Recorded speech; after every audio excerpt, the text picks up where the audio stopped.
सरांनी त्या त्या व्याख्यानाला सुरुवात करें। Doctor Shankar Deshmukh sir, hello, आवाज आ रही है? देशमुख सर आवाज आवाज हेलो, हाँ आवाज आ रही सर, आ रही आ सर, रही है ना? बोलिए सर। यस नूतन शिक्षण प्रसारक मंडल देसाईगंज द्वारा संचालित आदर्श कला वाणिज्य और विज्ञान महाविद्यालय देसाईगंज के अंतर्गत जो कई विभाग है, उनमें से कुछ विभाग जैसे विद्यार्थी विकास विभाग अंतर्गत अंतर्गत गुणवत्ता हमी कक्ष IQAC और राष्ट्रीय सेवा योजना विभाग, इन 3 विभागों के माध्यम और गोंडवाना विद्यापीठ गढ़चिरौली इनकी मंजूरी के साथ आज महाविद्यालय में जो व्यक्तिगत विकास शिविर आयोजित किया गया है उसका दूसरा दिन है। कल इस प्रोग्राम की शुरुआत हुई थी और काफ़ी विद्यार्थी और जो वक्ता थे उनका आपस में इंटरेक्शन हुआ था। आज का ये दूसरा दिन है, इसमें आज और से 2 वक्ता हमारे स्टूडेंट्स का, हमारे विद्यार्थियों का जो इस आभासी पद्धति से यहाँ ज्वाइन हो रहे हैं उनका मार्गदर्शन करने जा रहे हैं। तो इस कार्यक्रम के लिए ऑनलाइन उपस्थित अन्य वक्ता है प्राध्यापक युवराज मेश्राम सर, महाविद्यालय ब्रह्मपुरी। साथ ही साथ हमारे महाविद्यालय के जो ये 3 विभाग है उनके प्रभारी प्राध्यापक doctor Chauhan sir, doctor Dahane sir, doctor Bodele sir, Halami sir, और आज के इस कार्यक्रम का संचालन कर रहे हैं डॉक्टर देशमुख सर। और उन्हीं के साथ ही साथ इस प्रोग्राम में, इस सीरीज में उपस्थित हमारे महाविद्यालय के बाकी सभी प्राध्यापक जो जुड़े हुए हैं और साथ ही साथ विद्यार्थी, जिनके लिए आज का ये 7 दिनों का 8 दिनों का ये शिविर है विद्यार्थी विकास विभाग की ओर से आयोजित किया व्यक्तिगत विकास शिविर, उसमें उपस्थित सभी विद्यार्थी मित्रों, कल की एक शुरुआत हुई थी। अभी हम कुल मिला के व्यक्तित्व विकास, पर्सनैलिटी डेवलपमेंट या हर व्यक्ति की पर्सनैलिटी किस तरह विकसित की जा सकती है इसके बारे में चर्चा कर रहे हैं। जिस तरह की कल शुरुआत हुई थी, कल के कार्यक्रम को उद्घाटन देव सर ने जिस तरह कहा था कि व्यक्तित्व विकास के या उसका विकास करने के लिए, पर्सनैलिटी डेवलप करने के लिए कई पहलू रहते हैं। काफ़ी शब्दों का इस्तेमाल किया गया है। उसमें से आज और से 2 विषयों पर हम थोड़ा और गहराई से जाएंगे। शुरुआत एक हुई है जहाँ हमने कई शब्दों को, कई चीज़ों को छुआ है। अब हर चीज़ को सिर्फ छूने भर से होता नहीं है, बल्कि उन विषयों की थोड़ी गहराई में जाके हमें उन विषयों को समझना होता है। आज का जो विषय मैंने आपके लिए चुना है चर्चा के लिए, इंटरेक्शन के लिए, वह है व्यक्तित्व और आत्मविश्वास। हम जानते हैं कि हर व्यक्ति का व्यक्तित्व भिन्न भिन्न होता है। आप जितने विद्यार्थी यहाँ जुड़े हुए हैं, यहाँ जुड़े हुए नहीं, हम ये भी कह सकते हैं कि विश्व में जितने भी लोग हैं, हर एक का अपना एक व्यक्तित्व है। और वो व्यक्तित्व किस तरह बनता है, कल हमने उसमें चर्चा की। अब उनमें से जो कई चीजें लगती है व्यक्तित्व का अच्छी तरह से विकास होने में, निर्माण होने में, या एक बहुत ही सुंदर व्यक्तित्व निखर के आने के लिए, उसमें से एक जो बहुत महत्वपूर्ण पहलू है वह है कॉन्फिडेंस एंड सेल्फ कॉन्फिडेंस, मतलब विश्वास और आत्मविश्वास। अब ये इसमें क्या अंतर आएगा, विश्वास और आत्मविश्वास?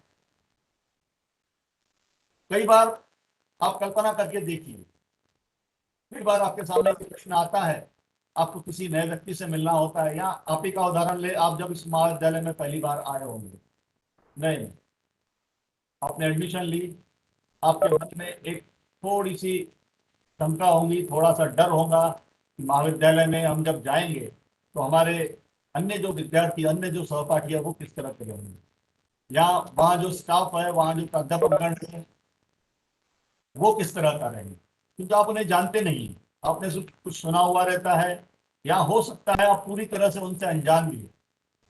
तो आप जब पहली बार किसी से मिलते हैं तो धीरे धीरे जब आपका उनका उनके साथ में इंटरेक्शन होता है तो धीरे धीरे आप उनके व्यक्तित्व को, उस व्यक्ति को जानने लगते हैं। व्यक्ति को जानना मतलब उसके व्यक्तित्व को जानना, और किसी व्यक्ति को और किसी का व्यक्तित्व जानने के लिए 2 4 5 दिन में कुछ भी पता नहीं चलता।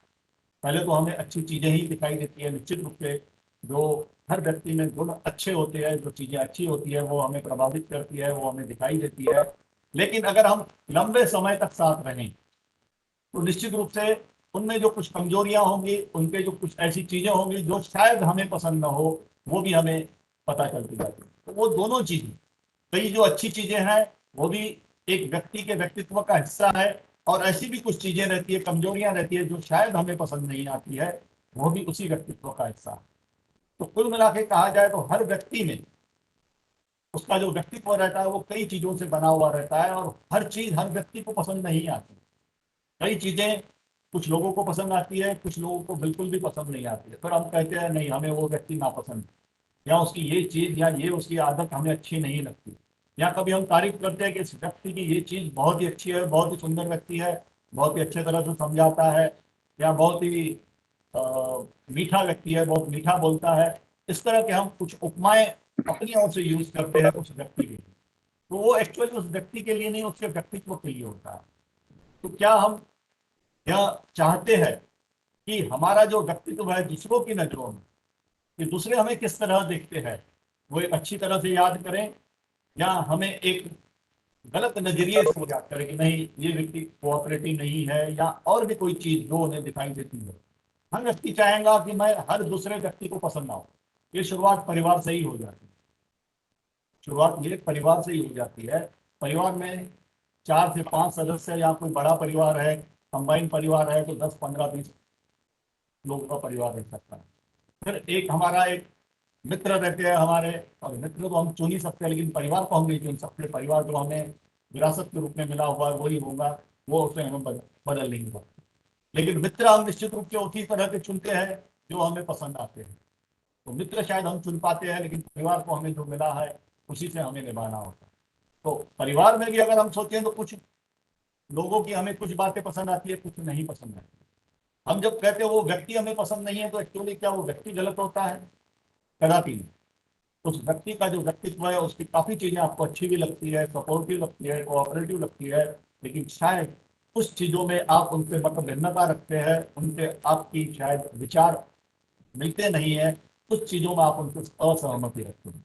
और कहीं असहमति होना गलत बात भी नहीं है, असहमति होनी भी आवश्यक, लेकिन उसका अर्थ ये नहीं है कि असहमति को इतना बड़ा कर दिया जाए कि हम आपसी संबंध ही खत्म करें। संबंध अपने जगह पर रहती है, असहमति अपने जगह पर रहती है। भले ही उसमें 4 चीजों से हम असहमत हो, लेकिन 10 चीजों से हम उससे सहमत रह सकते हैं, और होते ही है। तो हमें उन 10 चीजों पे ही उस व्यक्ति के साथ में वर्क करना चाहिए जिनसे हम सहमत हो रहे हैं। ठीक है, कुछ चीजों में हम उनसे मतभिन्नता रखते हैं, असहमति व्यक्त करते हैं, तो वो हमारे अपने विचार है। जिस तरह हम अपने विचारों का आदर करते हैं, उसी तरह हमें अन्य के विचारों का भी आदर करना बहुत आवश्यक है। वो भी अपनी जगह पे सही हो सकता है। तो ये एक जो मैं शुरुआत की थी कि किसी व्यक्ति के बारे में हम कहते हैं कि वो व्यक्ति कैसा होगा, शुरुआत में मिलने से पहले हम कल्पना करते हैं। हम और भी एक शब्द इस्तेमाल करते हैं, कैसी उसकी शख्सियत होगी, हम कहते हैं कैसा उसका व्यक्तित्व होगा, किस तरह का होगा, हम कल्पना करते हैं। मिलने के बाद हमारी फिर जो भ्रांतियां रहती है, धारणाएं रहती है, वो मिलने के बाद हमें काफी कुछ अगर सकारात्मक संकेत मिलते हैं तो हम फिर उस व्यक्ति के प्रशंसक बन जाते हैं, या हम उससे प्रभावित भी हो जाते हैं। तो इस तरह की चीजें होती है कि हर व्यक्ति की जो शख्सियत है किस तरह होगी। अनजान व्यक्ति के बारे में हमें थोड़ा पहले डर लगता है, लेकिन मिलने के बाद, उससे बातचीत करने के बाद, उसके साथ में रहने के बाद हम उसे पूरी तरह जानते हैं। उसी तरह, ठीक इसी तरह हम जब नए व्यक्ति से मिलते हैं तो उसके लिए भी हम एक स्ट्रेंजर ही होते हैं, नए व्यक्ति ही होते हैं। हमारा व्यक्तित्व कैसा है उसको भी पता नहीं रहता है, उसके तरफ भी वही फीलिंग रहेगी जो आपकी तरफ।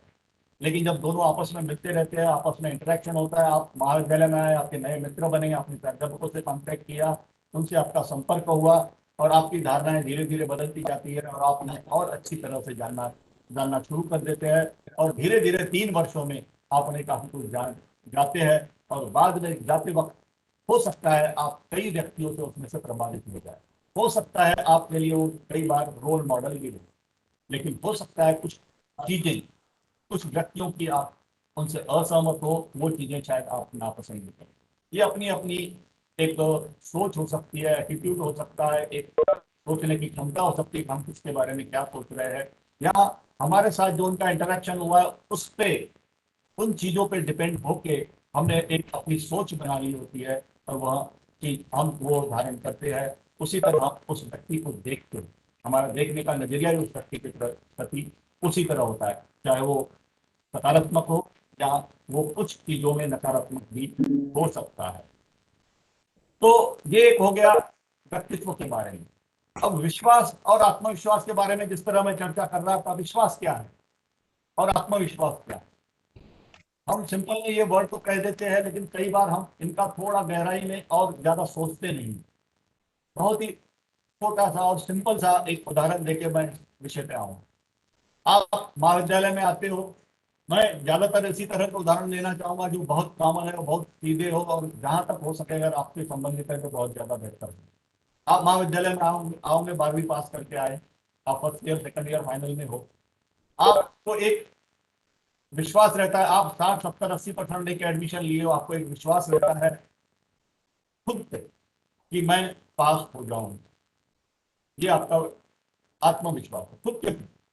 आपको खुद के प्रति आप सोचते हैं मैं 70 80% 12वीं तक पास हुआ हूँ, 10वीं में अच्छे परसेंटेज से पास हुआ, तो मैं यहाँ आके बीए बीकॉम या बीएससी कर रहा हूँ तो मैं निश्चित रूप से पास हो जाऊंगा, मेरा एक भी पेपर बैक नहीं रहेगा।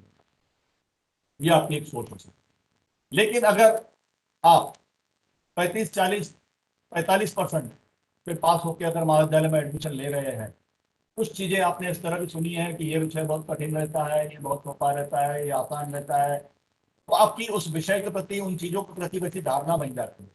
आपकी खुद के प्रति भी वो धारणा रहती है, क्योंकि आपने 10वीं 12वीं में बाउंड्री पे अगर पास हुए हैं तो आपको ये डर रहता है कि यूनिवर्सिटी एग्जाम में हम पास हो पाएंगे क्या नहीं।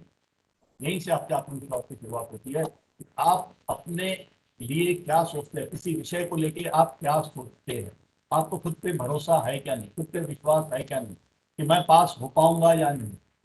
वहीं से आपके आत्मविश्वास की शुरुआत होती है। विश्वास की बात है तो विश्वास एक दूसरे पे किया जाता है। आपका मित्र है जो बहुत ज्यादा ब्रिलियंट है, बहुत ज्यादा उत्साह होशियार है, उसको 90% आए हुए हैं, आपको विश्वास रहता है कि नहीं वो तो पास हो ही जाए, ये आपका उसके प्रति विश्वास है। लेकिन खुद के प्रति विश्वास होना, मतलब कि आत्मविश्वास, मतलब कि सेल्फ कॉन्फिडेंस होना भी बहुत ज्यादा आवश्यक है। तो ये तो आपसे आपके स्टूडेंट लाइफ के हिसाब से एक एग्जाम्पल होगा। दूसरा एक और एग्जाम्पल देता हूँ। आजकल हम देख रहे हैं कि हमें समय के हिसाब से कहीं जाना है, तेजी के हिसाब से साइकिल, बाइक, स्कूटर और कार, ये सभी के लिए बहुत आवश्यक चीज है। कहीं हमें जाना है, समय को बचाने के लिए हमें स्पीड में जाना है, तो हम निश्चित रूप से अगर जो हमारी क्षमता है, हम बाइक ले सकते हैं, साइकिल ले सकते हैं, या हमारी क्षमता है तो हम कार भी ले सकते हैं, हमारे पास कार भी होगी। अब ये चीज जब हम 18 साल के बाद में इन चीजों का लाइसेंस मिलता है, कई लोगों की इच्छा होती है कि मैं कार सीखूं या बाइक सीखूं या बाइक चलाऊं। अब शुरुआत से सोचिए, जिस व्यक्ति ने कभी बाइक नहीं चलाई, साइकिल नहीं चलाई, उसका कॉन्फिडेंस लेवल क्या होगा अगर वो सोचता है कि मैं कार ड्राइविंग या बाइक ड्राइविंग सीख जाऊंगा या मुझे आ जाएंगी, तो ये उसका आत्मविश्वास है। निश्चित रूप से वो सीख सकता है। और जिसको चलानी आती है कार, उसको अगर बोलिए आप ये कार लेकर नागपुर निकल जाइए, अगर वो चलाना जानता है, उसमें अपने आप पे विश्वास है, तो निश्चित रूप से ड्राइविंग करते हुए चला जाएगा। लेकिन अगर आप ड्राइविंग, कार की ड्राइविंग सपोज नहीं जानते हैं और आपको कहा जाए कि आप कार लेके नागपुर चले जाए, आप क्या सोचेंगे उसके बारे में? आपके मन में एक डर रहेगा, क्योंकि आप जानते हैं कि आप कार नहीं चला सकते, आप जानते हैं कि आपको ड्राइविंग एक्चुअली उतनी अच्छी तरह आती नहीं है या आप सीखते नहीं हैं। तो आपके मन में एक डर रहेगा, फियर रहेगा। जहाँ डर आ गया वहाँ आत्मविश्वास नहीं आ सकता, जहाँ आत्मविश्वास है वहाँ डर नहीं है। अगर आप जानते हैं, खुद पे जानते हैं कि मैं कार ड्राइव कर सकता हूं, तो आपको कॉन्फिडेंस आ गया, आप चला के जाएंगे। लेकिन अगर आप खुद के बारे में जानते हैं कि मैं कार ड्राइव नहीं कर सकता, तो निश्चित रूप से आप ड्राइव नहीं कर पाए।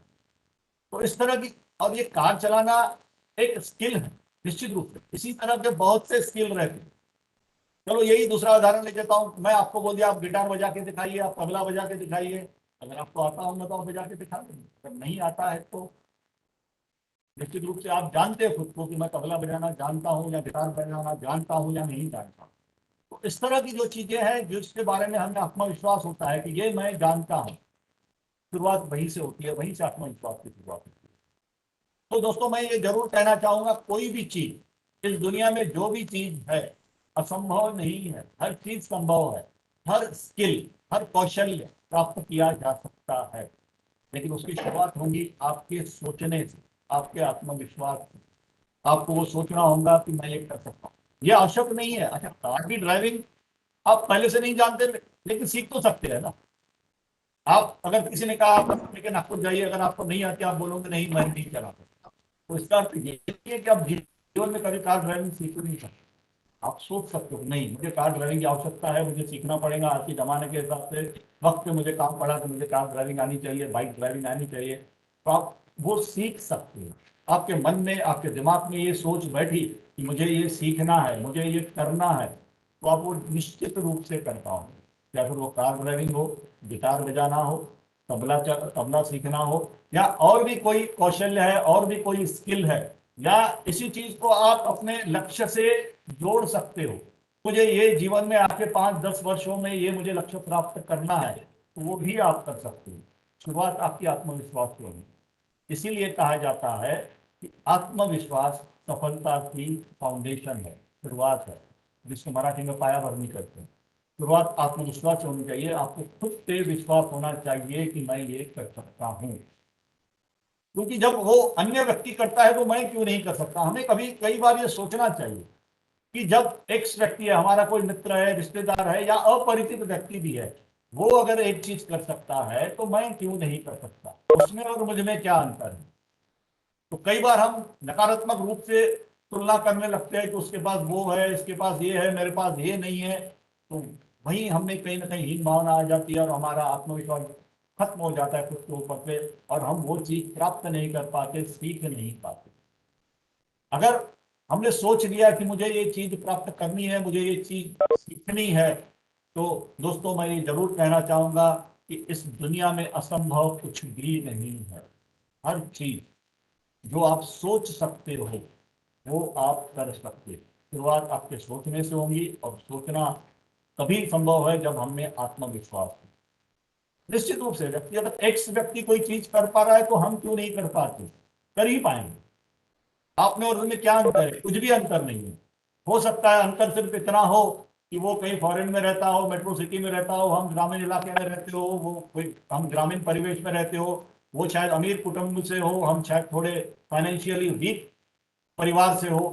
इस तरह की चीजों का बहुत कुछ ये हो सकता है। या हो सकता है कि उसने बहुत ही अच्छी इंस्टीट्यूशन में पढ़ाई की हो, नामी गिरामी इंस्टीट्यूशन में, और एक हम साधारण महाविद्यालय में पढ़ रहे हो, इससे भी अंतर नहीं आता। ये एक्चुअली हमारी एक सोच बन जाती है जो हमारा आत्मविश्वास कम कर देती है, उसके अनुरूप ही वो बन नहीं पाते। तो दोस्तों, आत्मविश्वास इतना महत्वपूर्ण है जो आपकी सोच को, आपके कल्पना को हकीकत में बदल सकता है। तो हकीकत में बदलने के लिए एक आत्मविश्वास सीधा, और से एक छोटा सा उदाहरण लेता हूँ। आप कई बार प्रोग्राम में आते हो, भाषण देना चाहते हो, लेकिन आप में कॉन्फिडेंस नहीं आता, आप स्टेज डेयरिंग नहीं आ पाते। वो भी हम धीरे धीरे आपको एक कई प्लेटफॉर्म उपलब्ध कराते हैं और आपको बताते जाते हैं कि इस तरह आपको शुरुआत करनी पड़ेगी। आपने एक बार शुरुआत की, भले आप पहले 2 मिनट बोलोगे, 5 मिनट बोलोगे, धीरे धीरे आप धारा प्रवाह 5 से 10 मिनट, 15 मिनट, 1 घंटे तक भी बोल पाओगे। हाँ, निश्चित रूप से उसके लिए जो मेहनत आपको करनी पड़ेगी वो बहुत आवश्यक है। उसके लिए आपको प्रैक्टिस करनी पड़ेगी, वो बहुत आवश्यक है। उसके लिए आपको धैर्यता के साथ सीखना पड़ेगा, वो बहुत आवश्यक है। उसके लिए आपको मार्गदर्शन रहेगा, और मार्गदर्शन भी एक परफेक्ट जो सीखा हुआ व्यक्ति है, जो उस फील्ड के बारे में जानता है, उनसे रहेगा। आप किसी अन्य व्यक्ति से जो आपसे कम जानता है, या आप जितना ही जानता है उनसे मार्गदर्शन लोगे, तो निश्चित रूप से आप में गुणात्मक परिवर्तन नहीं आता है। इन चीजों की ओर ध्यान देना बहुत आवश्यक हो जाता है।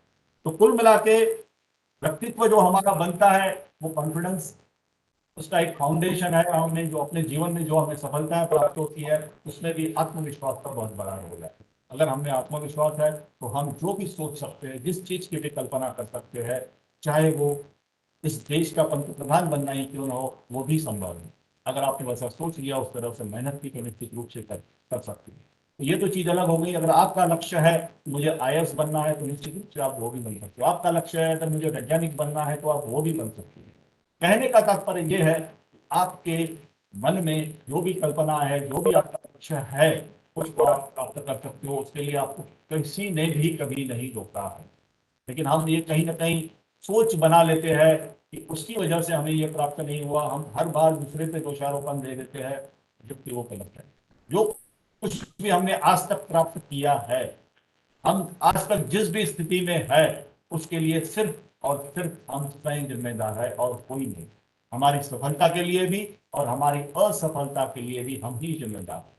हमने अगर एक लक्ष्य निर्धारित किया था, अगर आप वहां तक पहुंच पाते हैं तो निश्चित रूप से आपकी उसमें मेहनत है, आपका उसमें योगदान है। लेकिन अगर असफल हुए तो कहीं ना कहीं हमारी मेहनत में कमी रह गई है। हमें और उन कमियों को ढूंढ के उसे और बढ़ाना पड़ेगा, तो निश्चित रूप से हम अपना वो लक्ष्य प्राप्त कर सकते हैं। तो कुल मिला के हर व्यक्ति में कॉन्फिडेंस तो दूसरे के प्रति होता है और सेल्फ कॉन्फिडेंस खुद के प्रति होता है, वो होना बहुत आवश्यक है। दूसरा एक और चीज रहती है खुद को समझना, सेल्फ अंडरस्टैंडिंग। दोस्तों आप जानते हैं, आप सबसे ज्यादा, आप एक प्रश्न अपने आप से पूछिए कि आप सबसे ज्यादा किसे जानते हैं, सबसे ज्यादा अच्छी तरह। क्या अपने भाई को सबसे अच्छी तरह जानते हैं, अपने मित्र को जानते हैं, अपने माता पिता को जानते हैं, अपनी बहन को जानते हैं? आप कह सकते हैं हाँ मैं अपने मित्र को या भाई को बहुत अच्छी तरह से जानता हूँ, इसकी ये चीजें अच्छी है, ये चीजें उनमें कमजोरियां हैं। लेकिन क्या उससे ज्यादा आप और किसी को जानते हो? जी हाँ, आप सबसे ज्यादा खुद को जानते हैं, सेल्फ अंडरस्टैंड। आपके बारे में आपसे ज्यादा और कोई नहीं जान सकता। ये एक साइकोलॉजी है, कहना चाहिए हर व्यक्ति की साइकोलॉजी है कि आपसे ज्यादा आपको और कोई नहीं जानता। हम अगर कहना चाहें तो एक शब्द इस्तेमाल कर सकते हैं कि आपसे ज्यादा आपको ईश्वर और आप ही, भगवान और आप ही जान सकते हो। उसके अलावा आपका मित्र भी नहीं, माँ बाप भी नहीं। तो ऐसी कुछ चीजें रहती ही है जो शायद हम किसी और से शेयर नहीं करते, वो हमारे तक ही सीमित रहते हैं। हमें अपनी कमजोरियां पता होती है, हमें अपनी स्ट्रेंथ पता होती है। हम कहाँ झूठ बोल रहे हैं, कहाँ सच बोल रहे हैं, हम कितने ईमानदार हैं, ये हम अच्छी तरह से जानते हैं। हमने कहाँ गलती की, ये हम जानते हैं। हमने कहाँ सही ढंग से काम किया, ये हम ही जानते हैं। शायद हम दूसरे से ये चीजें छुपा लें, लेकिन खुद से ये चीजें हम छुपा नहीं पाते। तो निश्चित रूप से सेल्फ अंडरस्टैंडिंग, खुद का इवेल्युएशन करना कि मुझ में क्या कमियां हैं, मुझ में क्या अच्छाइयां हैं, वो हर व्यक्ति को देखना चाहिए, समझना चाहिए और उसके अनुरूप अपना व्यवहार करना चाहिए। इससे भी हमारा सेल्फ अंडरस्टैंडिंग से एक व्यवहार निश्चित रूप से हमें वो स्वीकार करनी पड़ती है। हमें कई चीजें अच्छी भी है, जिस तरह मैंने कहा हर व्यक्ति का व्यक्तित्व जो बना हुआ है वो अलग अलग है। कई अच्छी चीजें हैं हमें, लेकिन निश्चित रूप से कुछ कमजोरियां भी है, या उन्हें अगर थोड़ा कड़े शब्दों में इस्तेमाल करना चाहे तो निश्चित रूप से हर व्यक्ति में बुराइयां भी है। क्या बुराइयां हैं, वो एक आदत बन जाती है, अच्छाइयां भी एक आदत बन जाती है। क्या हम उन्हें पर्यावरण चेंज कर सकते हैं, परिवर्तित कर सकते हैं, बदल सकते हैं? हाँ, निश्चित रूप से बदल। लेकिन हमें पहले उन चीजों को, अपनी कमियों को, अपनी कमजोरियों को पहले आइडेंटिफाई करना होगा, उन्हें स्वीकार करना होगा। अगर हम सीख ले, समझ लें कि नहीं मुझ में ये चीज कमी है, ये चीज गलत है, अगर हमने वो स्वीकार कर लिया ये गलत है, तभी हम परिवर्तन की ओर आगे बढ़ पाएंगे, अदरवाइज नहीं। और वो भी एक या दो दिनों में परिवर्तन किसी भी चीज का नहीं है। उसे एक आदत बनने में समय लगा है, तो निश्चित रूप से उसके छुटकारा पाने के लिए भी कुछ समय लगेगा। हो सकता है 4 दिन, 6 दिन, महीना, 2 महीना, किसी किसी चीज में उससे ज्यादा भी समय लगता है। मैं छोटा सा इसमें उदाहरण दूंगा, भले उसको बुराई माने या न माने, हर एक का अपना नजरिया रहता है। तम्बाकू खाते हैं, खर्रा खाते हैं, या किसी को अल्कोहल सेवन करने की आदत हो सकती है। निश्चित रूप से व्यक्तित्व के हिसाब से, समाज के हिसाब से वो एक कमजोरी है, कमियां है, वो शायद हम मानते भी है। लेकिन कहीं ना कहीं आदत इतनी हो जाती है कि हम शायद उससे चेंज नहीं कर पाते। लेकिन अगर एक बार आपने स्वीकार कर लिया कि नहीं मुझे इस चीज को छोड़ना है, तो कोई ऐसी ताकत नहीं जो आपको रोक पाए। हम खुद ही खुद को रोक लेते हैं। अदरवाइज अगर आप चाहें तो स्टेप वाइज जाके आने वाले कुछ दिनों में उन चीजों में, उन कमजोरियों को आप परावर्तित कर सकते हैं। तो हमें खुद को इंट्रोस्पेक्ट करना होगा, खुद की कमजोरियों को, खुद की चीजों को समझना होगा और उसे दूर करना होगा। मैंने इसी विषय में तीसरा पॉइंट भी ला लिया था कि जिस तरह हर व्यक्ति में कुछ स्ट्रेंथ रहती है, शक्तियां रहती है, उसी तरह कुछ कमजोरियां भी रहती है। उसी के बारे में ये बोल रहा हूँ। अंडरस्टैंडिंग के बाद ही ये चीज आती है कि हम अपने शक्ति स्थल भी जानते हैं, अपने वीकनेसेस भी जानते हैं। निश्चित रूप से जितने ज्यादा शक्ति स्थल होंगे, जितनी ज्यादा हमें अलग अलग चीजों में स्ट्रेंथ होगी, जितने ज्यादा हमें कौशल्य होगा, जितनी ज्यादा हमें स्किल्स होंगी, हमारा व्यक्तित्व उतना ही निखरेगा। तो निश्चित अपनी शक्ति वाली जो स्ट्रेंथ है, उन्हें इन बनाना पड़ेगा, बनाना पड़ेगा, और निश्चित रूप से जो कुछ वीक पॉइंट्स है उन्हें धीरे धीरे हटाना पड़ेगा। एक जो हमारे शक्ति स्थल है वो भी हमारी आदत बन चुकी है, और जो हमारी कमजोरियां हैं वो भी हमारी आदत बन चुकी है। हमें उनको पहचानना है। ज्यादातर हम करना अपने शक्ति स्थल पे ही काम करना है। हम उस पर अगर बहुत ज्यादा फोकस करेंगे तो उसमें और हम ज्यादा एक्सपर्ट होते जाएंगे, हम उसमें बहुत ज्यादा एक्सपर्टाइज प्राप्त कर पाएंगे। तो निश्चित रूप से एक जो स्ट्रेंथ और वीकनेसेस है, यह भी हमारे व्यक्तित्व का एक हिस्सा है, हमारा व्यक्तित्व बनाते हैं। तो अभी तक मैंने सिर्फ 3 चीजें आपको कही है जो हमारे व्यक्तित्व का हिस्सा है। एक आत्मविश्वास, दूसरा आपको बड़ा खुद को समझना, सेल्फ अंडरस्टैंडिंग, तीसरी चीज है to identify the strength and the weaknesses in ourselves. खुद में वो एक पहचान, इससे भी हमारा एक व्यक्तित्व बन जाता है। एक और चीज आती है बिलीफ और ट्रस्ट। बिलीफ या ट्रस्ट, इसको भी विश्वास ही कह सकते हैं, लेकिन एक सोच जो बनती है। इसके लिए मैं एक छोटा सा एक कहानी, शायद आपने सुनी भी हो, उसको दोहराना चाहूंगा, या न भी सुनी हो या सुनी हो, उसको दोहराना इसलिए आवश्यक है कि उससे इस बिलीफ का अर्थ जो है वो आप समझ पाओगे। हर व्यक्ति की अपनी अपनी बिलीफ होती है, ट्रस्ट होता है। हम कुछ सोच लेते हैं कि ये ऐसा ही है। इस तरह की एक छोटी सी कहानी है हाथी के बारे में। हाथी हम जानते हैं बहुत शक्तिशाली प्राणी है। अगर हमने एक हाथी को रस्सी से उसके पैर बांध के एक लोहे के पोल के साथ में बांध के रख दिया, रस्सी 100 फुट लंबी है, ठीक है। अब वो हाथी जब चलेगा वो निश्चित रूप से चलेगा, घूमेगा फिरेगा, लेकिन 100 फुट की रस्सी होने की वजह से वो एक लिमिट तक जाएगा, वहां जाके रुक जाएगा। आगे वो खींचने का प्रयास करेगा लेकिन उसके आगे नहीं घूम पाएगा। एक पोल के राउंड में वो 100 फीट तक ही उसका एक दायरा बन जाएगा। उसके आगे जाने का जब भी वो प्रयास करेगा, वो रस्सी जो उसके पैरों में बंधी हुई है वो उसे रोक लेगी। शुरुआत में ये बहुत शक्तिशाली प्राणी है हाथी, निश्चित रूप से वो प्रयास करेगा मैं रस्सी को तोड़ दूं या पोल को उखाड़ दूं, लेकिन पोल इतना मजबूत है, रस्सी इतनी मजबूत है, या वो भी लोहे की रस्सी है, जंजीर है, वो उससे आगे नहीं जा पा रहा। अपनी पूरी ताकत लगाने के बावजूद भी नहीं जा पा रहा। धीरे धीरे 4 महीना, 2 महीना, 6 महीने तक उसने वो प्रयास किया निकलने का, लेकिन निकल नहीं पाता है। धीरे धीरे उसकी एक धारणा बन जाती है, उसका एक बिलीफ बन जाता है, उसका विश्वास बन जाता है कि मैं सिर्फ इतने ही 100 फुट के दायरे में चल सकता हूँ, उसके आगे की दुनिया मेरे लिए नहीं है। मेरी ये दुनिया सिर्फ ये 100 फुट का दायरा ही है। उसके बाद में आप उसकी रस्सी खोल दीजिए, जंजीर खोल दीजिए, वो हाथी कभी भी वो दायरे के बाहर नहीं जाएगा, जबकि अभी वो खुला हुआ है, क्योंकि उसने प्रयास करना छोड़ दिया। वो प्रयास करना छोड़ जाएगा, उसकी वो आदत बन गई, उसके दिमाग में ये चीज बैठ गई, बिलीफ बन गई कि ये 100 मीटर के दायरे के आगे मैं जा ही नहीं पाऊंगा, क्योंकि उसके पहले मैंने कई बार इन चीजों का प्रयास किया है और आगे अभी वो प्रयास नहीं करेंगे। उसके ये ध्यान में नहीं आती है कि पहले शायद मैं किसी चीज से बंधा हुआ था, अभी बंधा हुआ नहीं हूँ। ये उसकी बिलीफ है, ये उसकी सोच है। तो इस तरह यही चीज हमारे ऊपर लागू हो जाती है। हम एक जो हिंदी में कहावत आई है, कुएं के मेंढक बनना। कुएं में जो मेंढक रहता है उसके लगता है शायद मेरा पूरा विश्व यही है, वो उससे बाहर नहीं जा पाता, क्योंकि वो उड़ के कुएं के बाहर भी नहीं आ पाता, वो कुएं में ही पानी में घूमता रहेगा, उसके लिए उतना ही विश्व है। लेकिन अगर शायद वो निकल के बाहर, अगर किसी वजह से वो किसी तरह अगर बाहर आ जाता है, तब उसे पता चलता है कि नहीं, विश्व तो बहुत बड़ा समुद्र जैसा है, नदी जैसा है, जो काफी बड़ा है, जिसकी मेरी सोच भी उससे काफी बड़ा है। तो ये हर एक की बिलीफ सिस्टम होती है। उसी तरह हम लोगों ने भी अपनी अपनी एक बिलीफ सिस्टम बना रखी है। हम अपने आप को जानते हैं, समझते हैं, ये हम मानते भी है। तो हमने अपनी बिलीफ बना ली है कि मैं ये कर पाऊंगा, मैं वो नहीं कर पाऊंगा, मैं ऐसा कर सकता हूं, मैं वैसा नहीं कर सकता। तो ये बिलीफ सिस्टम है जो बहुत ही, यानी इस तरह देखा जाए वर्क करती है कि हमें एक दायरे में सीमित रखती है। तो वो जो बिलीफ है अपनी, उसको एक छोटे दायरे में कभी भी कृपया मत बनाइए। आपने जो सोच लिया कि मैं ये नहीं कर पाऊंगा, तो निश्चित रूप से आप जीवन में उस चीज को कभी भी नहीं कर पाएंगे।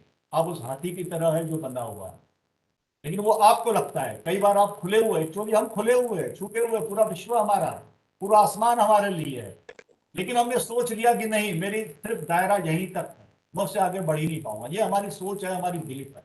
वो किसी भी चीज के बारे में हो सकती है, चाहे भगवान बनने के बारे में हो, किसी पोजीशन पे पहुंचने के बारे में हो, किसी और भी जो हमारे लक्ष्य या स्वप्न है उसके बारे में हो। हमने एक दायरा बना लिया, नहीं हम उसके आगे नहीं जा पाएंगे, जो कि एक गलत है। तो कभी भी ऐसी बिलीफ में हमें नहीं फंसना है। हमें ये दिमाग में जरूर रखना है कि पूरा विश्व हमारे लिए है, हम कहीं पे भी किसी भी तरह जा सकते हैं, क्योंकि वो व्यक्ति गया है तो मैं भी जा सकता हूँ। तो ये जो बिलीफ सिस्टम है बहुत ही खतरनाक है, अगर हम हमें ये छोटे से दायरे में बांधती हो। तो कभी भी मित्रों मैं ये जरूर कहना चाहूंगा, किसी भी दायरे में बंधिए मत। दायरा बहुत बड़ा है। जहां तक आप उड़ पाओ, आसमान बहुत ही ऊंचा है। जहां तक आपकी क्षमता है, जहां तक आपकी एबिलिटी है, जहां तक आपकी ताकत है। और वो भी ताकत एक्चुअली इतनी असीमित है कि उसको हमने ही सीमित करके रखा हुआ है। हमारी क्षमता भी असीमित है, हमारी ताकत भी असीमित है, लेकिन उसे हमारी बिलीफ ने, हमारी सोच ने बहुत ही सीमित दायरा बना के रखा है कि नहीं, मैं इससे ज्यादा आगे नहीं जा सकता। वही एक्चुअली हमारी अड़चन है और वही हमारी लिमिट है। और कई बार हमारे लक्ष्य भी उसी तरह होते हैं कि हम एक सीमित दायरे तक लक्ष्य बना लें। निश्चित रूप से बड़े, इसलिए डॉक्टर अब्दुल कलाम ने भी कहा है, कई अन्य वक्ताओं ने भी कहा है कि लक्ष्य कभी भी बड़े बनाइए, सपने बड़े देखिए और उसके अनुरूप मेहनत करिए। कोई भी चीज आप असीमित रूप से प्राप्त कर सकते हो, हम खुद को ही सीमित कर लेते हैं, तो ये वही हमारी गलती हो जाती है। तो ये बिलीफ भी हमारे एक व्यक्तित्व का बहुत ही बड़ा हिस्सा है, जिससे हमारा एक व्यक्तित्व आता है। उसी तरह की एक चीज आएंगी, मोटिवेट होना और मोटिवेट करना या इंस्पिरेशन लेना। कई बार हमें अन्य व्यक्तियों से प्रेरणा लेनी होती है और ये बहुत आवश्यक है। कई बार हमें लगता है मैं ये ऐसा नहीं कर पाऊंगा, लेकिन हमें कोई व्यक्ति, हमारा मित्र या कोई और अनजान व्यक्ति भी दिखता है कि उसने ये किया, तो हमें अपने आप से ये प्रश्न पूछना चाहिए कि उसने जब किया तो मैं क्यों नहीं कर सकता। इस तरह हम उससे प्रेरणा ले सकते हैं। वो व्यक्ति उस पद तक जा सकता है तो मैं भी जा सकता हूँ। वो व्यक्ति इस तरह का मेडल जीत सकता है तो मैं भी जीत सकता हूँ, चाहे वो किसी भी फील्ड में हो, चाहे स्पोर्ट्स में हो, एजुकेशन में हो और किसी भी फील्ड में हो। ये जनरल बातें, आप कहाँ का लक्ष्य बना रहा है, किस फील्ड का लक्ष्य बना रहे हो। लेकिन एक व्यक्ति ने उसमें फील्ड, किसी ने ओलंपिक गोल्ड मेडल प्राप्त किया तो हम भी प्राप्त कर सकते हैं। किसने नेशनल गेम जीता है तो हम भी प्राप्त कर सकते हैं, लेकिन हमें उस अनुरूप करना पड़ेगा। तो ये जो इंस्पिरेशन लेना है, मोटिवेट होना है या किसी को मोटिवेट करना भी है, यह भी एक व्यक्तित्व का हिस्सा होता है। धीरे धीरे हम किसी को, पहले किसी से इंस्पिरेशन लेंगे, प्रेरणा लेंगे और बाद में किसी और के लिए प्रेरित करने के लिए एक मॉडल भी बन सकते हैं। जब ये चीजें आएंगी, हमारा लक्ष्य बन जाएगा, तो हमारा एक व्यक्तित्व होता है किसी काम को करने को प्रभावी रूप से किस तरह किया जाए, इफिशियंसी। यह भी एक व्यक्तित्व का हिस्सा है। आपका व्यक्तित्व एक इफिशियंसी के साथ, कोई आपने कोई कार्य मिला है, आपने कोई कार्य की जिम्मेदारी लिया है, तो उसको इफेक्टिवली आप कैसा कर पाते हैं, वो इफिशियंसी यहाँ भी एक इफेक्टिव का हिस्सा है। दूसरा आता है एटीट्यूड। यह बहुत ही महत्वपूर्ण है। एटीट्यूड, आपका दृष्टिकोण, आपका नजरिया, आप चीजों को किस तरह देखते हैं। आपने कोई एक टास्क मिला हुआ है, उसको आपको देखने का नजरिया क्या है, उसको टास्क आपको बहुत ज्यादा भारी लग रहा है क्या, या ऐसा लग रहा है कि ये टास्क मैं आसानी से कर लूंगा। उसके लिए आपको प्लानिंग करना, तो एक दृष्टिकोण जो है वो कभी भी सकारात्मक होना चाहिए, विस्तृत होना चाहिए। जिस तरह की शुरुआत से मैंने कहा कुछ भी असंभव नहीं है, वही आपका दृष्टिकोण भी होना चाहिए किसी भी चीज के प्रति कि हम, मैं ये कर सकता हूँ, ये संभव है। कहीं ना कहीं हम कई बार सीमित हो जाते हैं, हमारा नजरिया, हमारा दृष्टिकोण इतना संकुचित हो जाता है। वही सीमित, वही लिमिट, वो जो बिलीफ के बारे में है, वही नजरिया और दृष्टिकोण के बारे में है। ये सब चीजें एक दूसरे से जुड़ी हुई हैं। इसलिए जो व्यक्तित्व कहा जाता है उसमें भले हम कई चीजें बता रहे हैं कि ये सभी चीजें एक दूसरे से इतनी जुड़ी हुई है कि उनको अलग अलग नहीं किया जा सकता, लेकिन निश्चित रूप से एक एक का गहराई में थोड़ा अध्ययन करना आवश्यक है। तो आपका क्या नजरिया है किस चीज के प्रति, वह आपका व्यक्तित्व बनाने में सहायक होता है। आप किसी काम को जब लेके चलते हो कि इसको मैं कर पाऊंगा या नहीं कर पाऊंगा, निश्चित रूप से आपका वो व्यक्तित्व का हिस्सा रहेगा और आप उसमें सफल होंगे या असफल होंगे, वो आपके दृष्टिकोण पर भी निर्भर करेगा। निश्चित रूप से सफलता प्राप्त करने के लिए आपको सकारात्मक दृष्टिकोण रखना बहुत ज्यादा आवश्यक रहेगा। उसके अलावा जिस तरह मैंने कहा स्किल्स की बात करी, आपके पास कई तरह के स्किल्स होने चाहिए। थोड़े थोड़े कई स्किल्स है तो अच्छी बात है, लेकिन अगर आपकी एक ही स्किल में मास्टरी है तो भी आप वर्ल्ड फेमस हो सकती है। अब स्किल के बारे में आप कहोगे कौन सा स्किल, कोई भी स्किल। संभाषण, एक वक्ता बनना, भाषण देना। कई ऐसे दुनिया में व्यक्ति है जो बहुत ही अच्छे वक्ता है, बहुत ही अच्छे स्पीकर्स है और वो वर्ल्ड रिनाउन है, उन्हें कई कई लाख रुपए एक एक घंटे के लिए मिलते हैं। उन्होंने उसमें इतनी महारत हासिल की है कि वो एक वर्ल्ड फेमस वक्ता बन चुके हैं। तो वक्तृत्व पे एक ही स्किल, शायद उसमें और कई कमियां हो सकती है, अच्छाइयां हो सकती है, लेकिन एक स्किल उसने इतनी अच्छी तरह से किया कि वो वर्ल्ड फेमस हो गया। चलो अब वक्तृत्व की बात छोड़ेंगे, खेल के बारे में। क्रिकेट के लिए सचिन तेंदुलकर है, विराट कोहली है, धोनी है, कई नाम है जो आज वर्ल्ड फेमस है। उसके पहले के भी कई खिलाड़ी थे, सुनील गावस्कर थे या अन्य खिलाड़ी थे, वो भी वर्ल्ड फेमस थे। उनका वो जो स्किल है क्रिकेट के बारे में, उनकी जानकारी, उनका खेलना, उनका नॉलेज निश्चित रूप से उस स्तर का था कि वो लेवल तक पहुंचे, वर्ल्ड फेमस हो गए सिर्फ क्रिकेट की वजह से। और हम कई लोग हम में से जानते हैं कि सचिन तेंदुलकर सिर्फ 16 का साल का था तभी वो टेस्ट क्रिकेट में आ गया था। 16 साल जब हम 10वीं पढ़ते हैं उस वक्त उसने पढ़ाई के एग्जाम पे ध्यान नहीं दे पाया, वो क्रिकेट में वर्ल्ड फेमस धीरे धीरे हो गया। बाद में उस तरह भले अपना एजुकेशन भी पूरा किया हो, लेकिन एक क्रिकेट की वजह से आज उसको भारत रत्न मिला हुआ है हमारे देश की ओर से। कितने बड़े गर्व की बात है। 21। उसी तरह अभी ओलंपिक चल रही है, किसी भी गेम में आप वर्ल्ड लेवल का या एशिया लेवल का मेडल लाते हो, निश्चित रूप से आप फेमस हो जाते हैं। तो एक ही स्किल, कई गायक है हमारे देश में, लता मंगेशकर का नाम लो, एक ही स्किल गाना वर्ल्ड फेमस है। तो कोई भी एक स्किल में आपने इतनी मास्टरी हासिल कर ली, इवन तबला वादक भी, एक तबला वादक है उस्ताद अमजद अली खान। तो इस तरह के कई नाम है, शहनाई वादन में एक नाम थे बिस्मिल्लाह खान। इस तरह के कई नाम आपको दिखेंगे। अब्दुल कलाम साहब है, वैज्ञानिक है, बाद में राष्ट्रपति भी बने, वर्ल्ड फेमस हो गए। तो इस तरह के कई, एक ही स्किल में अगर आप बहुत अच्छी तरह आगे बढ़ते हो, चाहे फिर वो एजुकेशन में हो, स्पोर्ट्स में हो, या किसी भी फील्ड में हो, निश्चित रूप से इस तरह से कई हमें, हम जब अपने छोटे लेवल पे है तो कई स्किल्स में हमें धीरे धीरे जाना चाहिए। उसके बाद में हमें खोजना चाहिए कि हम किस स्किल को, हमारा पैशन किस स्किल के प्रति है, हमारा जुनून किस स्किल के प्रति है, उसको आप आगे बढ़ा सकते हैं। जिस तरह मैंने कहा सचिन तेंदुलकर, उन्होंने बहुत अर्ली एज में उन्हें लगा कि उनका जुनून था, उनका पैशन था क्रिकेट के प्रति, तो वो उनसे ही समर्पित हो गए और उन्होंने उसको इतना विस्तार दिया कि वो वर्ल्ड फेमस उसी में। तो इस तरह का पहले आइडेंटिफाई करना पड़ेगा कि आप किस स्किल में आपका पैशन है, आपका जुनून है उसके प्रति, तो आप उसको आगे डेवलप कर सकते हो। अदरवाइज अपना जीवन चलाने के लिए कुछ स्किल्स, कुछ कौशल्य आप में और हम में होना आवश्यक है। आप कई तरह के कौशल्य धीरे धीरे उन चीज सीख सकते हो, और जिससे आपको कभी लगता है कि मैं नहीं, इस स्किल में बहुत ज़्यादा इंटरेस्टेड हूँ, इसके प्रति मेरा जुनून है, और उसको अपना एक क्या कर सकते हैं, प्रोफेशनल बना के उसको आगे बढ़ सकते हैं। और सचिन तेंदुलकर और कुछ तो नहीं बना, उनका प्रोफेशन ही क्रिकेट हो गया। उसी में से उन्होंने अपना जीवन बनाया, अपना जो भी कमाया, नाम कमाया, फेम कमाया, पैसा कमाया, सब उसी में से।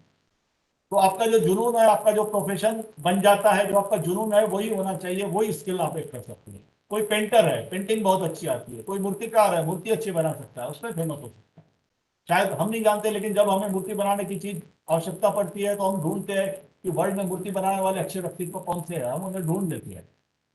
तो उस व्यक्ति तक जब हमें काम पड़ता है, हम ढूंढते हुए पहुंच जाते हैं।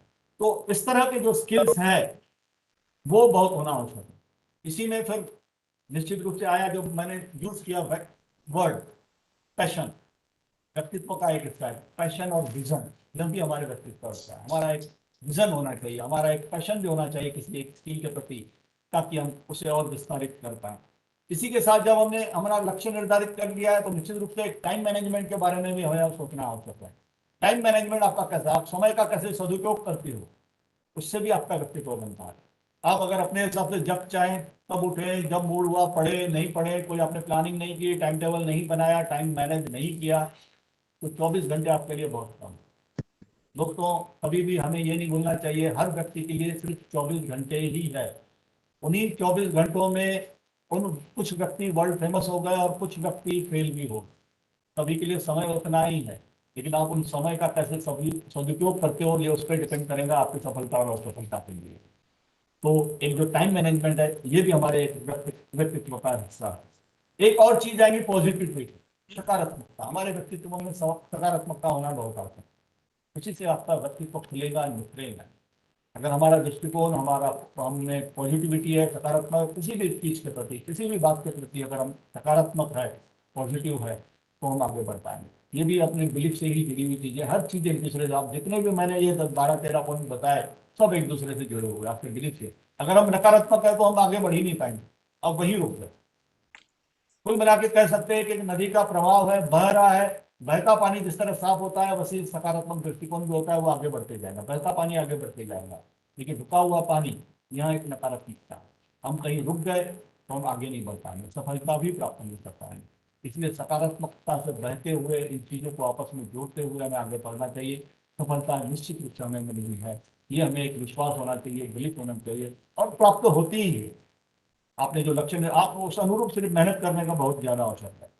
साथ ही साथ इन चीज़ों का, हम बहुत सी चीज़ें कहते हैं, हमारा जो व्यक्तित्व है उसमें एक हैप्पीनेस भी बहुत आवश्यक है। ऐसा नहीं कि हम स्ट्रेस लेके सिर्फ काम ही काम कर रहे हैं, बाकी और स्ट्रेस तभी आता है जब हमारे अनुरूप काम नहीं होता है, हमारे मन मर्जी का काम नहीं होता, अदरवाइज स्ट्रेस नहीं आता। सचिन तेंदुलकर को क्रिकेट खेलते हुए कभी भी स्ट्रेस नहीं हुआ होगा, उनमें एक हैप्पीनेस था क्योंकि इसमें उनको आनंद मिलता था। तो आपका जहाँ जिस स्किल में पैशन होगा, चाहे वो टीचिंग हो या कोई काम करना हो या स्टडीज हो या आपको आगे बढ़ना हो, उसमें अगर आपका पैशन है तो आपको आनंद आना ही आना है। और काम आप वही कीजिए जिसमें आपको आनंद आ रहा है। अगर आपको खुशी महसूस नहीं हो रही है, हैप्पीनेस महसूस नहीं हो रहा है, तो कहीं ना कहीं शायद हमने अपना करियर गलत जगह पे चूज कर लिया है या हम गलत जगह पे आ गए हैं। निश्चित रूप से जब हम खुद को समझेंगे, अच्छी तरह से अंडरस्टैंड करेंगे, समझेंगे, तभी हमें पता चलेगा हमें किस में आनंद आ रहा है, किस में हमें हैप्पीनेस मिल रहा है। जहाँ अगर आपको हैप्पीनेस मिल रहा है, निश्चित रूप से आप उसमें बहुत ज़्यादा आगे बढ़ सकते हो और वही आपका एक प्रोफेशन भी बन सकता है। तो सब चीज़ें होते हुए अगर हम स्ट्रेस लेकर बैठे हैं तो मित्रों उन चीज़ों का कोई काम नहीं है। क्योंकि आप अगर दिमागी रूप से अशांत है, स्ट्रेसफुल है, तो निश्चित रूप से वो आपके हेल्थ पे बहुत ज़्यादा असर करता है। और हेल्थ का भी हमारे व्यक्तित्व का एक हिस्सा होना आवश्यक है। अगर हम सुदृढ़ है, सक्षम है, हमारी हेल्थ अच्छी है तो ही हम हमारा व्यक्तित्व भी निखर के आएंगे। एक कमजोर बीमार व्यक्ति का व्यक्तित्व निखर के नहीं आ पाता। तो उसके साथ ही हमारी जो बॉडी की हेल्थ है वो भी आवश्यक है। इस तरह के और भी कई चीजें हैं जो हमारे व्यक्तित्व का हिस्सा बनती है। इन एक एक चीजों पे फोकस करते हुए हमने अपना व्यक्तित्व को बढ़ाना है, निखारना है, आगे बढ़ना है और खुद को डिस्कवर करना है। व्यक्तित्व निखारना मतलब क्या? खुद की खोज करना है, खुद को खोज, डिस्कवर योर सेल्फ, खुद को खोज करना। आपका व्यक्तित्व किस तरह बनेगा? आप खुद के शिल्पकार हो, खुद के मूर्तिकार हो। आप ऐसा बनना चाहते हो वो आपको सोचना है। ये जो कई तरह के मैंने आपको कई पॉइंट्स बताए, इनमें से आपको क्या क्या होना चाहिए ये आपको सोचना है, उस पर काम करना चाहिए और उस तरह डिस्कवर करते हुए, खुद को समझते हुए आपका अपना व्यक्तित्व निखारना है। तो कुल मिला के जो हम व्यक्तित्व बोलते हैं, पर्सनैलिटी बोलते हैं, तो इन चीजों के अलावा भी और कई सी चीजें आ सकती है। ऐसा नहीं कि जो मैंने 12-13 चीजें बताई वही सिर्फ व्यक्तित्व का हिस्सा है। व्यक्तित्व इतनी बड़ी चीज है कि उसमें कई चीजें समाहित की जा सकती है। लेकिन ऐसा नहीं कि हमें धीरे धीरे ही हमें अपने जीवन में स्टूडेंट लाइफ से लेकर अगर हम एक एक चीज को देखते जाएं तो उसके हमारा व्यक्तित्व बनते जाएगा और हम जो बनना चाहें वो बन सकते हैं। तो कुल मिला के ये व्यक्तित्व कैसा बनता है उसके बारे में मैंने आपसे ये चर्चा की है। तो अभी एक सवाल आएगा, हाउ टू डेवलप पर्सनैलिटी या how to improve our personality. हमारी पर्सनैलिटी हर की अपनी बनी हुई है, जितनी आपकी लाइफ है, जितने आपने दिन वर्ष गुजार रही है उतनी तो आपकी बन गई। लेकिन एक चीज कभी मत भूलिए कि व्यक्तित्व आपको अपना बनाना है तो ये जीवन पर्यंत चल सकता है। उसके लिए ऐसा कोई समय नहीं कि आपने 20 साल 25 साल तक अपना व्यक्तित्व बना लिया, आप उसमें बदल नहीं कर सकते। आप जब तक हमारी सांसें चल रही है, हम जिंदा हैं, हम अपने व्यक्तित्व को निखार सकते हैं। तो जो भी समय गया है ठीक है, उसकी चिंता करते हुए हमें अपने व्यक्तित्व को निखारना है, अपने अपने पर्सनैलिटी को इम्प्रूव करना है। तो इम्प्रूव करने के लिए क्या होना चाहिए? How to improve our personality, अपना व्यक्तित्व को कैसे निखारें? उसके लिए कुछ आदतें होनी बहुत आवश्यक है। उसमें से एक पहली आदत, मैं कुछ 8-10 आदतों के बारे में शॉर्ट में बताऊंगा, बहुत ज्यादा विस्तार में नहीं जाऊंगा। तो मुझे लगता है कि लगभग मैं आधा घंटा बोल चुका हूँ और 15 मिनट लेके मैं अपने संभाषण को यहाँ समाप्त करूंगा। तो मैं ये कह रहा था how to improve our personality, क्या क्या आदतें होनी चाहिए। तो खासतौर पर विद्यार्थी मित्रों के लिए मैंने कुछ ऐसी आदतें चुनी है, अगर हम वो, या ऐसा नहीं कि वो विद्यार्थियों के लिए, वो शायद हम पे भी लागू होती है, हम भी अपने ऊपर लागू करें तो हम अपने आप को और से और ज्यादा बेहतर कर सकते हैं। तो उसमें है सुनना, लिसनिंग। एक अच्छे लिसनर बनना बहुत आवश्यक है। इस वक्त आप सुन रहे हो, अब आभासी पद्धति आप सुन रहे हो नहीं सुन रहे ये आप ही जानते हो, मैं नहीं जानता। बाकी आप सुन रहे हो, इसलिए जब मैंने कहा कि हम खुद से ज्यादा खुद को और कोई नहीं जानता। मैं यहाँ बैठा बोल रहा हूँ, 60-70-80 लोग यहाँ जुड़े हुए हैं, कितने लोग सुन रहे हैं मुझे पता नहीं है। लेकिन जो सुन रहा है, फिजिकली यहाँ प्रेजेंट है, उन्हें पता है कि मैं सुन रहा हूँ या नहीं सुन रहा हूँ। तो बी ए लिसनर, एक अच्छे लिसनर बनिए, सुनना सीखिए। सुनने से आपको कई चीजों का नॉलेज होता है, आपका नॉलेज गेन होता है, तो उससे आपका व्यक्तित्व निश्चित रूप से निकलेगा। दूसरा रहेंगे रीडिंग, पढ़ने की आदत। कई तरह के अलग अलग विषयों की किताब पढ़िए आप। यहाँ एक सीमित हो जाता है रीडिंग में। कई बार क्या होता है, हमारा जिस फील्ड में इंटरेस्ट है वही किताब पढ़ते हैं। तो एक्सपांड योर इंटरेस्ट, अपने इंटरेस्ट को बढ़ाइए। नए नए फील्ड में आप नए नए साहित्य पढ़िए, नए नए किताब पढ़िए। किताब पढ़ने के बाद में निश्चित रूप से आप उस फील्ड के बारे में जान गए, आपकी जानकारी बढ़ेगी, आपका नॉलेज बढ़ेगा। आपका जानकारी बढ़ रही, नॉलेज बढ़ रही, तो आपका निश्चित रूप से व्यक्तित्व भी निकले, व्यक्तित्व और बढ़ेगा। आजकल अभी रीडिंग का थोड़ा आजकल हाईटेक जमाना हो गया है, यूट्यूब है और कई तरह के इवन ऑडियो बुक्स भी है। आजकल ऑडियो बुक के माध्यम से सुना भी जा सकता है, कई ऑडियो बुक भी उपलब्ध है। पढ़ने की जगह आप वो धीरे धीरे जब भी वक्त मिला सुन भी सकते हो, उसके थीम भी मिलते हैं। कई अच्छी किताबें, कई अच्छे लेखक हैं जिनकी बेस्ट सेलर किताबें हैं, अगर वो हम पढ़ें व्यक्तित्व के बारे में होगी या अन्य कई फील्ड, किसी भी फील्ड के बारे में अपने इंटरेस्ट को थोड़ा आपको बढ़ाना पड़ेगा। ऐसा नहीं कि हमारा एक इंटरेस्ट एक ही फील्ड में हो कि नहीं हम सिर्फ किसी के बारे में पढ़ेंगे दूसरा पढ़ेंगे नहीं। जितना आप ज्यादा पढ़ोगे, जितना आप ज्यादा सुनोगे, निश्चित रूप से आपका व्यक्तित्व उतना निखरेगा। तीसरी चीज आएंगी, एक be a good conversation. Conversation means मतलब क्या? चर्चा करना, किसी से आप एक अच्छी तरह से हेल्दी चर्चा कीजिए। जिस तरह कॉलेजेस में कई बार प्रोग्राम में ग्रुप डिस्कशन होता है, या आप चार मित्र बैठ के किसी विषय पर चर्चा करते हैं, तो उस चर्चा में भाग लीजिए और एक अच्छी हेल्दी चर्चा कीजिए। ऐसा नहीं कि बस एक ने किसी व्यक्ति ने कोई चीज की, नहीं ये चीज गलत है और हम उसको काट दें। जिस तरह की पहले भी मैंने कहा, हर व्यक्ति का दृष्टिकोण रह सकता है, विचार रह सकती है, उसका डिसीजन रह सकता है। किसी चीज में हम सहमत रह सकते हैं, किसी चीज में सहमत नहीं भी रह सकते और सहमत रहते हैं। तो चर्चा में हमें पता चलता है कि उसके वो विचार है, मेरे ये विचार। जरूरी नहीं कि हमारे सबके विचार, सभी विचार मिले। तो ये चर्चा से जो कन्वर्सेशन होता है हमारा, चर्चा होती है, उससे भी सीख रहे हैं। 10 लोग अगर एक विषय पर चर्चा कर रहे हैं, हमें अपना एक ही दृष्टिकोण पता रहता है, हम उस चीज को एक ही नजरिए से देख रहे हैं। लेकिन जब 10 वो लोग हैं, वो अगर अपने 10 दृष्टिकोण बताएंगे उसी चीज के प्रति, तब हमें पता चलेगा कि इस चीज को इस नजरिए से भी देखा जा सकता है।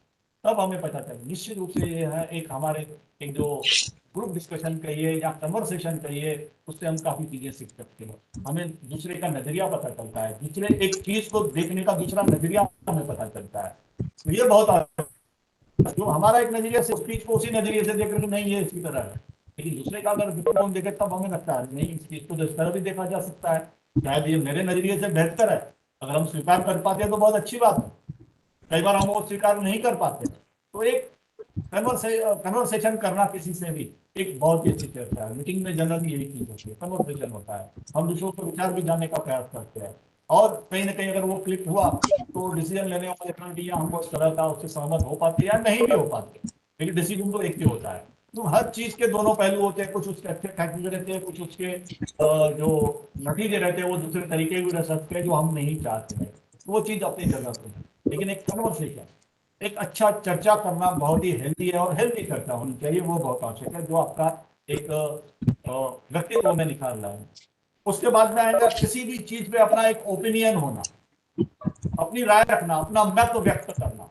कई बार हम मत ही अपना व्यक्त नहीं करते। एक मुद्दा आया, आपका उस पर कोई मत है नहीं है, आप चुप रहते नहीं, आपको उसके बारे में सोच के समझ के या पढ़ के अपना मत जरूर व्यक्त करना चाहिए।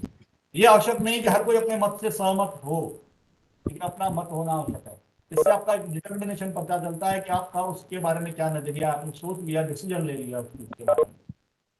तो हर चीज के बारे में, हर मुद्दे के बारे में अपना एक ओपिनियन, अपना विचार, अपना अभिप्राय रखना बहुत आवश्यक है। उससे भी एक आपके एक जो व्यक्तित्व है वो निकल के आएगा। कई बार हम चुप रहते हैं, शायद हमारे मन में रहता है कि इसके बारे में ऐसा होना चाहिए, लेकिन हम बोलते नहीं, या हमें लगता है कि हमारी शायद उससे मत भिन्नता है तो हमें बोलना नहीं चाहिए। ऐसा कुछ भी नहीं है।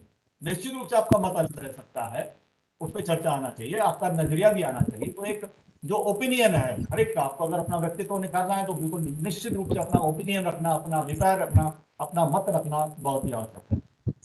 उसी तरह आपको अपना व्यक्तित्व निकालना है तो नए नए लोगों से मिलिए, meet to new peoples, other people. आपने कई बार देखा होगा सेल्समैन जो रहते हैं, जो ट्रैवलिंग ज्यादा करते हैं, उनका इंटरेक्शन कई बार नए नए लोगों से होता है। वो नए नए लोगों से बातचीत करते हैं, निश्चित रूप से उनका व्यवहार, उनका नॉलेज, उनका कॉन्फिडेंस, हर चीज बढ़ती है। आप जितने नए और अनजान लोगों से मिलोगे, बात करोगे, निश्चित रूप से आपका नॉलेज भी बढ़ेगा, आपका कॉन्फिडेंस भी बढ़ेगा। वो एरिया आपने डिस्कवर कर ली, आप कभी अमेरिका नहीं गए, वहां गए, या चलो अमेरिका छोड़ो, फॉर इंडिया, हम इंडिया में कई इलाकों में, अपने गढ़चिरौली जिले में कई बार पूरा नहीं घूमते हैं। जिस तरह मैंने कहा कुएं का मेंढक, हम एक ही जगह सीमित रहेंगे, एक ही राज्य तक सीमित रहेंगे। अलग अलग इलाकों में घूमिए, मिलिए, लोगों से मिलिए, वहाँ की कल्चर जानिए। निश्चित रूप से हमारा व्यवहार और ज्यादा बेहतर होगा। हम ये जानते हैं जो सेल्समैन रहते हैं, कई जगह घूमते रहते हैं, उनकी ट्रांसफर होती है या अपने काम के सिलसिले में घूमते हैं, हर बार नए व्यक्तियों से मिलते हैं, उनका बातचीत करने का तरीका बहुत ही ज्यादा प्रभावी हो जाता है, उनका नॉलेज भी उसी के हिसाब से बढ़ते जाता है। तो हर चीज हमारा हमको नॉलेज गेन करने में सहायता है, और हर चीज से हम अपना कॉन्फिडेंस बढ़ा सकते हैं, हम अपना व्यक्तित्व निखार सकते हैं। तो ये होगा टू मीट न्यू पीपल, यह एक अपनी धीरे धीरे आदत बनाइए।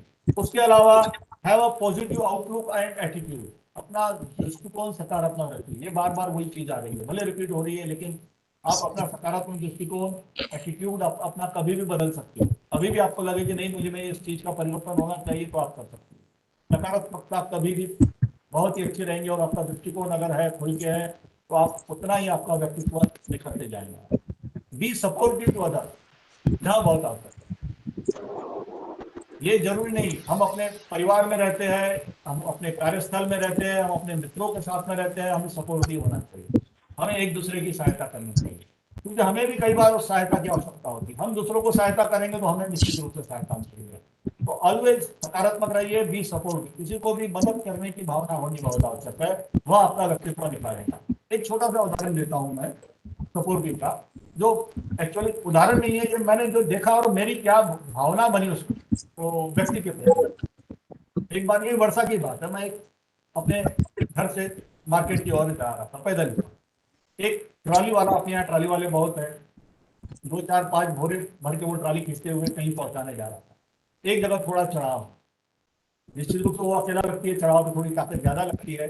मैंने एक बच्चे को देखा, 14 15 साल का होता है। उसने देखा, वो रुक गया, वो उसके साथ में उसको ठेले को ढकेलने लगा और उसने वो चढ़ाव पार। बहुत सी छोटी सी चीज है, बहुत छोटी सी ऑब्जर्वेशन थी। मेरे को वो ट्राली वाला तो अभी याद नहीं है कौन था, लेकिन वो बच्चा आज भी मुझे याद है। आज कम से कम उसको 30 साल हो गए होंगे उसकी, मुझे वो बच्चा याद है। कहीं ना कहीं मेरी उसके प्रति जो भावना बनी कि नहीं ये व्यक्ति बहुत सके। एक व्यक्ति जो ठेला खींच रहा है वहां उसको जरूरत है, और जहां से इतनी दूर से कीड़ा रखता है तो देख क्या है, गाँव की शायद वो अकेला पड़ गया। उसको कहीं ना कहीं लगा, वो रुक गया, उसके साथ में उसने ढकेला, उसको ऊपर चढ़ा दिया, सपोर्टिव। इसी तरह हमें, ये तो मेहनत का काम हो गया, किसी भी चीज में अगर हम जो जानते हैं, अगर हमें किसी को सहायता कर सकते हैं तो निश्चित रूप से करनी चाहिए। तो एक आदत बनानी चाहिए, दूसरे को बहुत अच्छी लगती है। अब ठेले वाले को तो निश्चित रूप से अच्छा लगा होगा कि बच्चे ने मुझे सहायता किया, लेकिन जो देखने वाला है उसका भी नजरिया उस व्यक्ति के प्रति बहुत अच्छा हो जाना। हो सकता है उसमें 4 कमियां और होंगी, लेकिन मुझे वही एक ही चीज याद है कि नहीं ये बच्चा उस उम्र में भी अगर उसे एक सपोर्टिव नेचर है, तो आगे चल के निश्चित रूप से उसमें और बढ़ते जाएंगे, उसका व्यक्तित्व निकल जाएगा।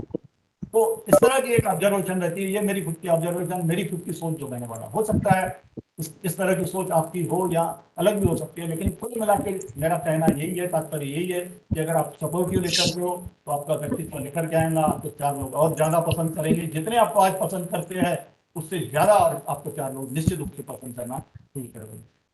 उसके बाद में एक सच्चा और ईमानदार बनना, यह एक बहुत ही अच्छी क्वालिटी है। निश्चित रूप से हम कहते हैं कि हर व्यक्ति को सच्चा और ईमानदार होना चाहिए, लेकिन यह भी एक सच्चाई है कि कई बार हमें कभी मौका मिलता है तो हम छोटी मोटी चीजें कर लेते हैं, और कई बार थोड़ा झूठ का सहारा भी ले सकते हैं। लेकिन जितने ज्यादा हम सच्चे और ईमानदार रहेंगे उतने ज्यादा हम कॉन्फिडेंट बनेंगे, उतना ज्यादा हमें आत्मविश्वास रहेगा, क्योंकि हमें पता है तो सच्चाई एक ही रहती है, झूठ 10 रहेगा। एक झूठ को छुपाने के लिए कई बार 10 झूठ बोलना पड़ता है, लेकिन अगर हमने सच बोला तो हमें कभी भी उसको याद रखने की भी आवश्यकता नहीं है। झूठ को याद रखना पड़ता है। एक व्यक्ति से आज आपने कोई चीज छुपा के झूठ कह दिया, साल भर बाद किसी और व्यक्ति से बात आई तो आपको याद रखना पड़ेगा मैंने इस व्यक्ति को ऐसा ही झूठ बोला था। आपको याद रखना पड़ेगा। हो सकता है आपको ज्यादा लोगों से मिलते हो, याद रहे न रहे, उसको ध्यान आ जाएगा पिछले बार तो उसने ऐसा कहा था, आज ऐसा कर रहा है। आपकी मेन जो पॉलिसी होगी, आप जो मनस्थिति होगी, उसके ध्यान में आ जाएंगे, नहीं ये व्यक्ति कभी झूठ बोलता है, कभी सच बोलता है, तो भरोसा नहीं करना। तो एक सच्चा और ईमानदार होना बहुत ही आवश्यक होना है। और अगर आपने सच बोल दिया तो आपको याद रखने की आवश्यकता नहीं है, तो आप वही बोलोगे, उसको याद रखने की आवश्यकता नहीं है। 5 साल बाद भी सच सच ही रहेगा, झूठ झूठ ही रहना है। लेकिन झूठ, एक झूठ आपने बोला तो उसको आपको क्लैरिफाई करने के लिए हो सकता है और 5 झूठ और बोलना पड़े। तो इसलिए बहुत ही अच्छा एक सकारात्मक गुण है, हर व्यक्ति में अगर वो है तो निश्चित रूप से वो और ज्यादा उसका व्यक्तित्व निखर के आता है, उसका और ज्यादा लोगों से संपर्क हो जाता है। उसके अलावा है हर व्यक्ति का रिस्पेक्ट करना, आदर करना, और खुद का भी रिस्पेक्ट करना। ऐसा नहीं कि सिर्फ हमें दूसरे का ही रिस्पेक्ट करना है, हमें खुद का भी रिस्पेक्ट करना आवश्यक है। हम जिस पोजीशन पे जो है, निश्चित रूप से हमें, हम जब खुद का आदर करेंगे तो अन्य व्यक्ति भी हमारा आदर करेगा। लेकिन इसका अर्थ ये नहीं है कि हम खुद का आदर करें तो दूसरे का अपमान करें। दूसरे का जो भी लेवल का है उसे एक आदर देना बहुत आवश्यक है। आप अगर किसी को रिस्पेक्ट दोगे तो रिस्पेक्ट मिलेगा, नहीं दोगे तो नहीं मिलेगा, आप कितने भी बड़े व्यक्तित्व क्यों ना हो। लेकिन यह एक रिस्पेक्ट देना बहुत अच्छा गुण है। लेकिन एक स्वयं का सेल्फ स्टीम जिसे कहा जाता है वो भी होना बहुत, जैसे सेल्फ कॉन्फिडेंस है वैसे सेल्फ स्टीम है, एक अपना भी खुद एक सेल्फ स्टीम होना बहुत आवश्यक है। ठीक है, इसका अर्थ ये नहीं कि हम किसी और का अपमान करें, हर व्यक्ति का अपना अपना है, उसका हम लोग रूप में आदर करना बहुत आवश्यक है। इसके अलावा आखिरी चीज और मैं कहूँगा ग्रेटिट्यूड, धन्यवाद ज्ञापित करा, कृतज्ञ हूं। हमें सोच के देखना चाहिए, हम बचपन से अभी तक जो भी हमारी उम्र हो वहां तक बढ़े हैं, हमने जो भी कुछ प्राप्त किया है, जो भी हमारा व्यक्तित्व बना है, उसमें कितने लोगों का हाथ है? निश्चित रूप से कई लोगों का हाथ। हम शुरुआत करें अपने बचपन से तो हमारे पेरेंट्स, माता पिता से लेकर फिर हमारा परिवार, भाई बहन, नातेदार, रिश्तेदार, उसके अलावा मित्र, फिर क्लास में हम स्कूलों में पढ़े हमारे मित्र, हमारे गुरुजन, हमें प्राइमरी से लेके कॉन्वेंट से लेके अभी तक पढ़ाया वो हमारे गुरुजन है। उसके अलावा भी कितने लोगों से हमारा संपर्क हुआ है, किसी न किसी कारण से, किसी न किसी रूप से उनसे हमारा इंटरेक्शन हुआ, उनसे हमने कुछ ना कुछ सीखा है, उससे हमारा व्यक्तित्व बना है।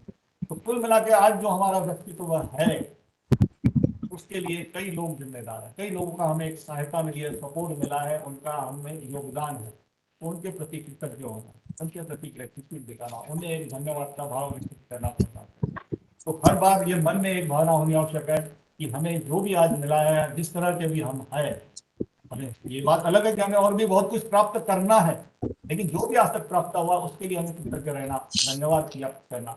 चाहे हमें ईश्वर में आस्था है तो ईश्वर का भी धन्यवाद हमें करना चाहिए, हमारे परिवार का, हमारे मित्रों का, हमारे गुरुजन का, जिनसे भी हमें किसी न किसी रूप में डायरेक्ट या अप्रत्यक्ष या अप्रत्यक्ष रूप से सहायता मिली है, या हम सोचते हैं और सोचना चाहिए मिली है, निश्चित रूप से मिली है, हम ये माने या न माने ये बात अलग है, लेकिन भले ही थोड़ी सी क्यों ना हो, चार चीजों में हमें उनसे शायद तकलीफ भी गई हो, लेकिन कई चीजों में हमें उनसे सहायता मिली है, तो निश्चित रूप से उन चीजों के लिए हमें धन्यवाद देना आवश्यक है। किसी चीज में तकलीफ भी मिली है तो उससे भी कुछ ना कुछ हमें शायद सीख मिली होगी, हमें उससे भी सकारात्मक रूप से दिखना चाहिए। ऐसा नहीं है कि हमें किसी व्यक्ति से थोड़ी बहुत तकलीफ मिली है तो हम उसमें नकारात्मक हो जाते, नहीं वो व्यक्ति गलत हो सकता है, वो गलत है, लेकिन उस चीज से जो हमें सहायता नहीं मिली उससे भी हमने कुछ ना कुछ सीखा होगा। हो सकता है आपके मन में भावना हो कि मैं इसमें और ज्यादा प्रभावी बनूं, ये चीज मुझसे उसने मेरे को सपोर्ट नहीं किया तो ये चीज मैं खुद ही सीख लूं, आपने इंप्रूव नहीं की। ये हमारी सोच होनी चाहिए, सकारात्मक एक सोच होनी चाहिए। तो यह एक जो है ग्रेटिट्यूड की भावना, यह भी एक हमारी पर्सनैलिटी इंप्रूव करने के लिए बहुत ज्यादा आवश्यक है। तो कुल मिला के कहा जाए तो हर व्यक्ति में, every each and every human has power and ability to shape our personality. हम अपनी खुद की पर्सनैलिटी है उसको एक शेप बना सकते हैं, वो हर व्यक्ति में होती एबिलिटी और क्षमता है ही, ये हमें मान लेना चाहिए, निश्चित रूप से मान लेना चाहिए। इसके लिए मैं एक छोटा सा उदाहरण दूंगा, शायद समय ज्यादा जा रहा है लेकिन मुझे और थोड़ा समय लगेगा लग रहा है, कुछ दो मुद्दे मैंने सोच के रखे हैं, मैं वो पूरे प्रेजेंट करना चाहता हूँ, इस तरह ना हो कि मैं आधे में छोड़ दूँ। तो B patience, be supportive please, ताकि मैं अपनी बात पूरी तरह से कर पाऊँ।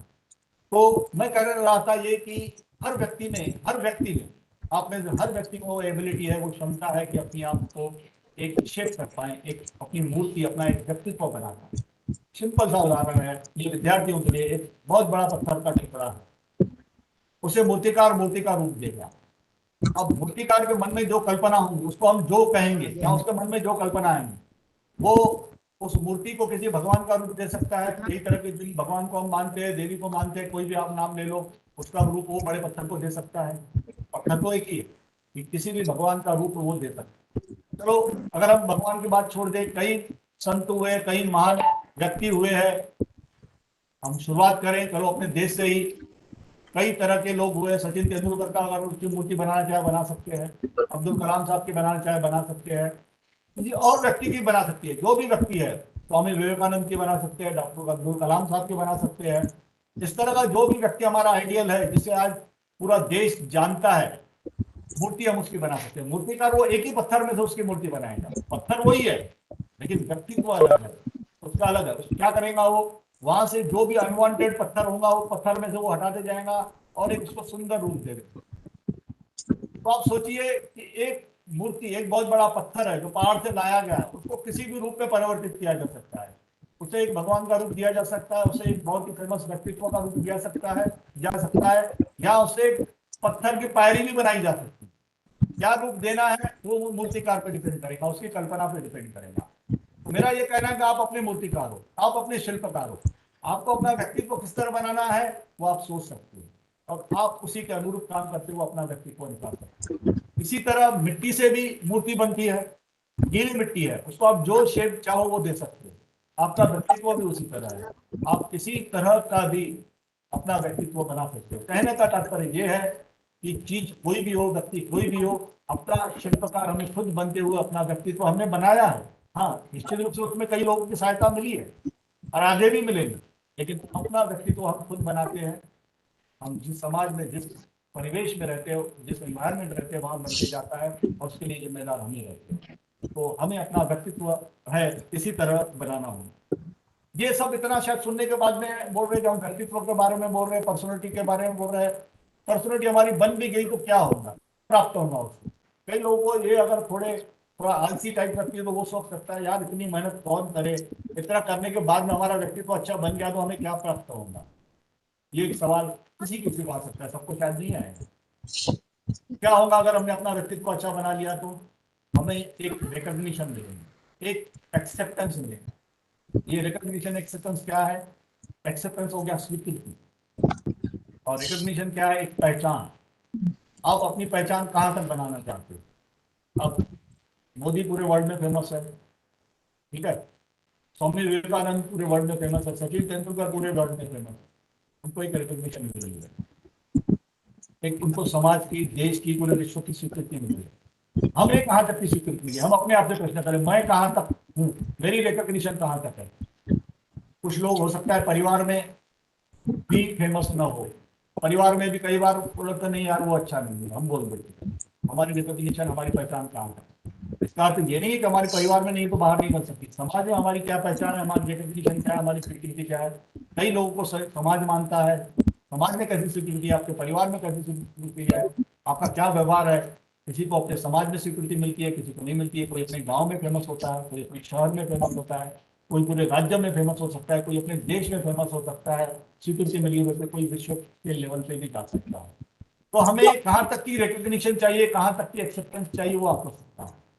आपको अपने गांव में फेमस होना है या आपको ऐसे ही रहना, अपने परिवार में भी जैसे है वही चल रहा है, जीवन चल रहा है, आगे बढ़ते जाएंगे। तो ये आपको सोचना है। कुल मिला के अगर आपका व्यक्तित्व निकलता है तो आपको एक जो समाज में स्वीकृति मिलती है, एक रिकग्निशन मिलती है, वो आप प्राप्त कर सकते हो। वो आपके व्यक्तित्व पर निर्भर है। अगर आपका व्यक्तित्व उस तरह का है तो निश्चित रूप से आप उस लेवल तक जा सकते हो। किस लेवल तक जाना है? आपके परिवार, समाज में, गांव में, शहर में, राज्य में, या देश में, या विश्व में, ये हमारे अपने ऊपर डिपेंड करता है हम कहाँ तक फेमस होना चाहते हैं। हम अगर अपने गांव में भी फेमस होकर खुश है, दैट्स ऑल, कोई हद तक नहीं, हम वहां तक संतुष्ट है, कोई हद तक नहीं। लेकिन वो हमारी लिमिट नहीं है, हम आगे भी बढ़ सकते हैं, ये हमें सोचना है। वो लिमिट हमने बनाई हुई है। तो ये हमें सोचना है कि हमें कहाँ तक स्वीकृति चाहिए, कहाँ तक, और उसी अनुरूप हमको मेहनत भी करनी पड़ेगी, काम भी करना पड़ेगा। बहुत ही सीधा और सरल अर्थ है, सफलता आपको मेहनत से मिलनी पड़ेगी। जितना आप वर्ल्ड फेमस होना चाहते हो उतनी आपको मेहनत, उतना काम निश्चित रूप से ज्यादा करना पड़ेगा, उतना नॉलेज भी आपको ज्यादा गेन करना पड़ेगा, उतना स्किल्स भी डेवलप करनी पड़ेगी। ये सब चीजें एक दूसरे से जुड़ी हुई। तो ये चीजें हो गई अपना व्यक्तित्व बनाने की। अब दो चार चीजें मैं कहूंगा टू बिल्ड सेल्फ कॉन्फिडेंस, जो मेरा आज का मुख्य विषय था, जिसको मैंने काफी कुछ कहा अभी। अपना सेल्फ कॉन्फिडेंस बिल्ड करने के लिए क्या होना चाहिए? उसके लिए आपको खुद को प्रस्तुत करते आना चाहिए। How to present yourself, खुद को प्रेजेंट कैसे कर रहे हो आप, यहाँ बहुत आवश्यक। खुद को अच्छी तरह प्रेजेंट कर रहे हैं, कॉन्फिडेंस के साथ प्रेजेंट कर रहे हैं। आप कोई गीत गा रहे हैं, कॉन्फिडेंस के साथ अच्छी तरह गा रहे हैं। आप कोई भाषण दे रहे हैं, कॉन्फिडेंस के साथ स्टेज पे आके आप बोल रहे हो। How to present yourself, वो आप अगर आ गया है तो निश्चित रूप से आपका एक कॉन्फिडेंस बढ़ गया है। तो आप नहीं होती है, और वो धीरे धीरे होती है। आप धीरे धीरे अपनी मंजिल तक नहीं पहुंच सकते हो, आपको एक एक सीढ़ी चढ़ के एक एक मंजिल पार करनी होती है। तो उसमें how to present yourself, खुद को प्रेजेंट करना, बहुत प्रस्तुत करना बहुत आवश्यक है, और कॉन्फिडेंस के साथ आवश्यक है। इससे आपका कॉन्फिडेंस लेवल बढ़ेगा। जब आप खुद को प्रस्तुत करते हो उस टाइम में आप में, आपके चेहरे पे एक मुस्कान होनी आवश्यक है, स्माइल होनी आवश्यक है। प्लीजेंट स्माइल रही तो लोग आपसे प्रसन्न रहेंगे कि नहीं। अगर आप स्ट्रेस होकर बोल रहे हो तो आप उतना बोल नहीं पाओगे। आप प्लीजेंट भी बोल रहे हो, स्माइल के साथ में बोल रहे हो, कॉन्फिडेंस के साथ में बोल रहे हो, तो आपका प्रेजेंटेशन भी अच्छा जाएगा। और दूसरी ओर जब आप प्रेजेंटेशन कर रहे हो तो आंखें, नजरें मत चुराइए, आंखों से आंखें मिलाइए, श्रोताओं से, वक्ताओं से, लोगों से। आपके सभागृह में जो लोग बैठे उनको आंखों में आंखों मिला के उनके देखते हुए आप बोलिए। किसी के साथ आंखें मिला के बोलना एक कॉन्फिडेंस की निशानी है। अगर हमें कॉन्फिडेंस कम होता है हम नजरें चुराते हैं, हमने कुछ गलती की है तो हम नजरें चुराते हैं, नजरें सुधर करते नहीं यार मैंने ये गलती है। तो प्रेजेंट करने के लिए आपको कॉन्फिडेंस लाने के लिए स्माइल और लोगों की नजरों में देख के फिर डिस्कशन कर रहे हो दोस्तों के साथ बैठो नजरों में नजरें मिला के बात कीजिए। उससे आपका एक फील जाएगा सामने वाला नहीं, सामने वाला बंदा कॉन्फिडेंट है, सामने वाला व्यक्ति कॉन्फिडेंट है। और उसके अलावा कई बार चर्चा होती है सच्चे कॉम्प्लीमेंट कीजिए। कोई चीज आपको पसंद आए तो निश्चित रूप से बोल दिया नहीं बहुत बढ़िया मुझे आपने बहुत अच्छा बोला, या ये चीज आपकी बहुत अच्छी। गिव द कॉम्प्लीमेंट बहुत आवश्यक है। सामने वाले को भी उत्साह मिलेगा कि नहीं चलो एक चीज मेरी उनको पसंद आई, वो उसको और ज्यादा बढ़ाएगा। ये जो अच्छे और अप्रिसिएशन जो वर्ड है बहुत ज्यादा इंपॉर्टेंट है। अप्रिसिएशन बाद में आने ही वाला है, मैं उसको बाद में मतलब थोड़ा बोलूंगा दो लाइन। लेकिन एक अच्छे कॉम्प्लीमेंट देना, किसी ने काम अच्छा किया है तो उसको निश्चित रूप से बोलना कि आपने बहुत अच्छा किया। उससे उसको सामने वाले को प्रेरणा मिलती है, उत्साह मिलता है और थोड़ा संतोष भी मिलता है कि नहीं चलो मेरा काम सेटिस्फैक्टरी हुआ, अच्छा हुआ। तो ये एक चीज होनी चाहिए। दूसरा है प्रैक्टिस एप्रिसिएशन। आ गया उसी से अप्रिसिएशन की जो मैं बात बोल रहा हूँ, तारीफ करना बहुत जरूरी है। उसने काम अच्छा किया तो उसको तारीफ दो शब्द, भले बहुत ज्यादा हम नहीं दे पाते, दो शब्द का तारीफ तो करते तो क्या है, निश्चित रूप से उसको भी थोड़ा प्रोत्साहन मिलेगा, वो और आगे आगे जाके और ज्यादा अच्छा और ज्यादा बेहतर काम करना। तो वर्ड्स ऑफ एप्रिसिएशन, तारीफ करना किसी काम के लिए, सराहना करना बहुत आवश्यक है। तो ये चीजें भी हमारा जो व्यक्तित्व है, हमारा जो कॉन्फिडेंस है वो बढ़ाएंगे। हमने किसी चीज को किसी की अप्रिसिएशन किया उन्हें मिलेगी, अगर हमने कोई अच्छा काम किया हमें दो लोगों ने अप्रिसिएट किया, हमें भी खुशी होती है, हम भी और ज्यादा अच्छी तरह से मेहनत से उस काम को और लगन से करने का प्रयास करते हैं। दूसरी चीज जो भी मैंने आपको कहा था स्ट्रेंथ और वीकनेसेस, आपको अपना सेल्फ कॉन्फिडेंस बढ़ाने के जहां आपका स्ट्रेंथ है वहीं काम कीजिए। इसका अर्थ ये नहीं कि अपनी कमजोरियों को आप विजय मत प्राप्त कीजिए, कमजोरियों को भी धीरे धीरे अपने शक्ति स्थल बनाइए, उस पर भी आप विजय प्राप्त कीजिए। लेकिन अगर आपको खुल के खेलना है तो जो आपके शक्ति स्थल है, जो आपके स्ट्रेंथ पॉइंट है उस पर ज्यादा खेलिए। उससे आपको लोगों के सामने आपका एक जो व्यक्तित्व बनेगा वो स्ट्रेंथ वाला बनेगा। क्योंकि कई व्यक्ति आपको नजदीक से जानने वाले सब जानते रहेंगे, दूर से जानते हैं आपके स्ट्रेंथ को ही ज्यादा जानेंगे, वो आपको अप्रिशिएट करेंगे। हम सचिन तेंदुलकर को सिर्फ क्रिकेट के बारे में ही जानते हैं, उसमें हो सकता है कई कमियां हो, लेकिन हमारे लिए वो शक्ति स्थल जो उसका है वही ज्यादा महत्वपूर्ण है और हम उसी की तारीफ करेंगे। तो प्ले विथ योर स्ट्रेंथ, आपकी जो स्ट्रेंथ है उसके साथ में आप प्रेजेंट कीजिए, ज्यादातर उस पर ज्यादा फोकस कीजिए। निश्चित रूप से इसका अर्थ ये नहीं कि अपनी कमजोरियों को आप खत्म कर दें, धीरे धीरे कमजोरियों को भी अगर हम चाहें उस पर काम करके हम उसे बदल सकते हैं, उसे परावर्तित कर सकते हैं। उसके लिए अपन और ज्यादा उसको इम्प्रूव कर सकते हैं। एक्सेप्ट योर इम्परफेक्शन, जैसे कि शुरुआत में कहा हर व्यक्ति में कमजोरियां होंगी, लेकिन हम उन्हें स्वीकार नहीं करते। स्वीकार करना बहुत आता है। हमें निश्चित रूप से दो चार कमियां होंगी, 10 अच्छाइयां भी होंगी। अच्छाइयां तो सब स्वीकार कर लेते, कमियों को हम कई बार स्वीकार नहीं करते, उन्हें स्वीकार करना चाहिए। स्वीकार करेंगे तभी हम उन्हें बदल पाएंगे और बदलने का प्रयास भी करना चाहिए। हो सकता है एक आदि शब्द हम इम्परफेक्शन बदल ना भी पाए तो भी बहुत ज्यादा फर्क नहीं पड़ेगा, आपका व्यक्तित्व अच्छा ही रहेगा। अभी निश्चित रूप से अगर आपको और ज्यादा अच्छा बना के जो भी कमियों को दूर कर सकते हैं तो अपनी कमजोरियों को स्वीकार जरूर कीजिए अपने आप में, नहीं ये मुझ में कमी है। और निश्चित रूप से हर व्यक्ति में रखिए, कितना भी सफल व्यक्ति रहे, कितना भी बड़ा व्यक्ति रहे, उसमें ये एक दो चीजें रह सकती है। उसके बाद जाएगा कॉन्फिडेंस बढ़ाने के लिए बी प्रिपेयर। कोई काम करने जा रहे हो आप, कोई टास्क करने जा रहे हो तो उसके लिए आप पहले प्रिपेयर्ड रहिए, उसके लिए आप नियोजन कीजिए, प्लानिंग कीजिए, बी प्रिपेयर्ड, तभी आपका वो काम सफल हो पाएगा। तो ये बहुत आवश्यक है आपको सफलता के लिए। उसके बाद में सेट इफेक्टिव गोल्स, कोई अपने गोल लक्ष्य निर्धारित कीजिए और इफेक्टिव, और उसको अचीव करने के लिए फिर आपको काम करना पड़ेगा, उससे आपका कॉन्फिडेंस बढ़ेगा। अभी हम जब गोल निर्धारित करेंगे, अपना लक्ष्य निर्धारित करेंगे, वो हमें सही सेट परफेक्ट गोल होना चाहिए, सही होना चाहिए। हम एकदम इस तरह का गोल जो अवांछित कहे, या अवांछित शब्द शायद उचित नहीं होगा, इस तरह का गोल जो शायद संभव नहीं, जो हमारे रिसोर्सेस के हिसाब से संभव नहीं, जो हमारे रिसोर्सेस है, हमारी जो परिस्थिति है उसके अनुरूप अगर गोल बहुत ज्यादा उससे आगे का हो तो शायद हम प्राप्त करें। इसलिए धीरे धीरे छोटे छोटे गोल बनाते हुए हमें उस असंभव तक हम पहुंच सकते हैं, लेकिन शुरुआत में छोटे गोल ही होनी चाहिए और उन्हें प्राप्त करते हुए, उसको अचीव करते हुए हम धीरे धीरे स्टेप वाइज आगे बढ़ेंगे। हमें 10वीं मंजिल तक जाना है तो सीधे 10वीं मंजिल पे नहीं जाएंगे, हमें पहली मंजिल तक जाने के लिए 10 से 20 सीढ़ियाँ, 15 से 20 सीढ़ियाँ पार करनी होंगी। हम पहली मंजिल तक पहुंचे, हमारा वो पहला गोल है। फिर दूसरा गोल, तीसरा गोल, इस तरह जाके हम 10वीं मंजिल के टेरेस पे पहुंच पाएंगे। तो हमारा भी लक्ष्य भी इसी तरह होना चाहिए, सेट परफेक्ट गोल, और उसके हिसाब से काम को अचीव करने के लिए काम कीजिए, मेहनत कीजिए, और गोल जो है अपने रिसोर्सेज, अपनी परिस्थिति के अनुरूप ही बनाएं, उससे थोड़ा आगे हो। ऐसा नहीं कि बिल्कुल उसके अंदर का हो। गोल इस तरह हो जो आपको थोड़ा मेहनत जहाँ करनी पड़े, लेकिन इस तरह भी ना हो कि जो असंभव जैसा लगे। जबकि मैंने शुरुआत में कहा असंभव ऐसा कुछ भी नहीं है, ये भी बात अपनी जगह पे सही है, लेकिन आपको असंभव तक पहुंचने के लिए पहले वो एक लेवल तक तो आना पड़ेगा।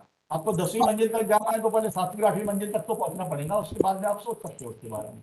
तो उस तरह के अपने गोल सेट कीजिए, ये बहुत ज़्यादा जरूरी हो जाता है। आखिरी के अभी सिर्फ 5 मिनट के लिए है। एक चीज और है, कॉन्फिडेंस आ गया, लक्ष्य हमने निर्धारित कर लिया। लक्ष्य निर्धारित करने को हम कहेंगे, दो चीजें आती है, what to do and how to do. What to do मतलब वो अपनी तरह का आकलन करके, अपना पूरा एस्टिमेट करके हमें क्या लक्ष्य बनाना है वो बनाइए। व्हाट टू डू, क्या करना, वो थोड़ा आसान हो सकता है, लेकिन सही लक्ष्य चुनना भी बहुत ज्यादा जरूरी है। लेकिन हाउ टू डू, किस तरह करना है, वहाँ थोड़ी आपको मेहनत लगेगी, वहाँ आपको प्लानिंग लगेगी, वहाँ आपका नियोजन लगेगा, वहाँ आपको कॉन्फिडेंस लगेगा। कॉन्फिडेंस है तो निश्चित रूप से, जिस तरह मैंने पहले कहा, कॉन्फिडेंस है तो आप वो प्राप्त कर रहे होंगे।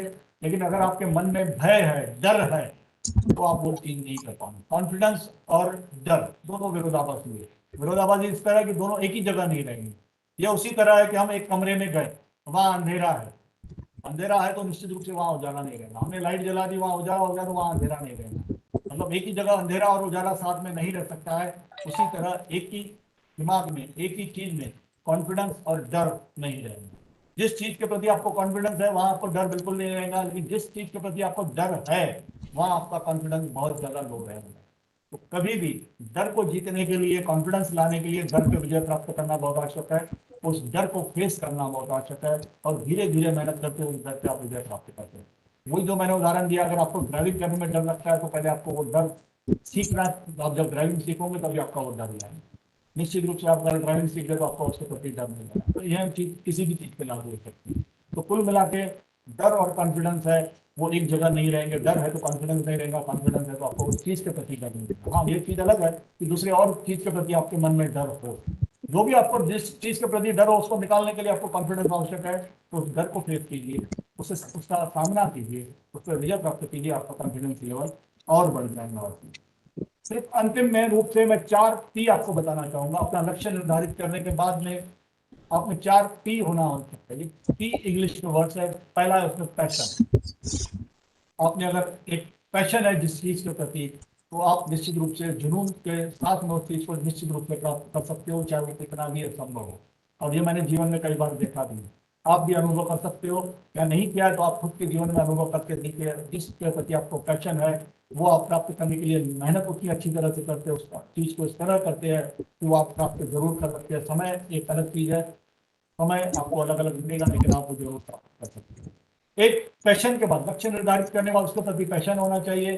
पैशन के बाद में आती है प्रैक्टिस। प्रैक्टिस बहुत आती है। ऐसा नहीं कि बिना प्रैक्टिस के आएगा। आपका पैशन है लेकिन लगातार अगर आप प्रैक्टिस करते रहोगे तो आप उसमें महारत हासिल करोगे, आप उसमें एक्सपर्टाइज हासिल करते जाओगे। एक मैं छोटा सा बताऊंगा, किसी भी चीज में आप प्रैक्टिस करते हो तो एक जो आकलन किया गया इंटरनेशनल लेवल पे, आप किसी काम को 10,000 घंटे, 10,000 आवर्स काम करते हो तो आप उसमें एक्सपर्टाइज प्राप्त कर सकते हो। आप रनिंग कर रहे हो, दौड़ रहे हो, उसमें आप रेगुलर प्रैक्टिस करते हो, आपकी एफिशिएंसी बढ़ती जाएंगी, आप उसमें एक्सपर्टाइज प्राप्त कर लेंगे। सचिन तेंदुलकर का लीजिए उदाहरण, और से मैं बार बार वही रिपीट करूंगा क्योंकि एक ही उदाहरण से पर्याप्त हो जाएगा। वो क्रिकेट में एक लेवल तक पहुंच गया, उसके बावजूद भी प्रैक्टिस छोड़ना नहीं छोड़ पाते थे। उन्हें प्रैक्टिस करनी पड़ती है, जब तक वो खेलते रहेंगे उन्हें प्रैक्टिस करना आवश्यक है। तो प्रैक्टिस बहुत ही इंपॉर्टेंट है।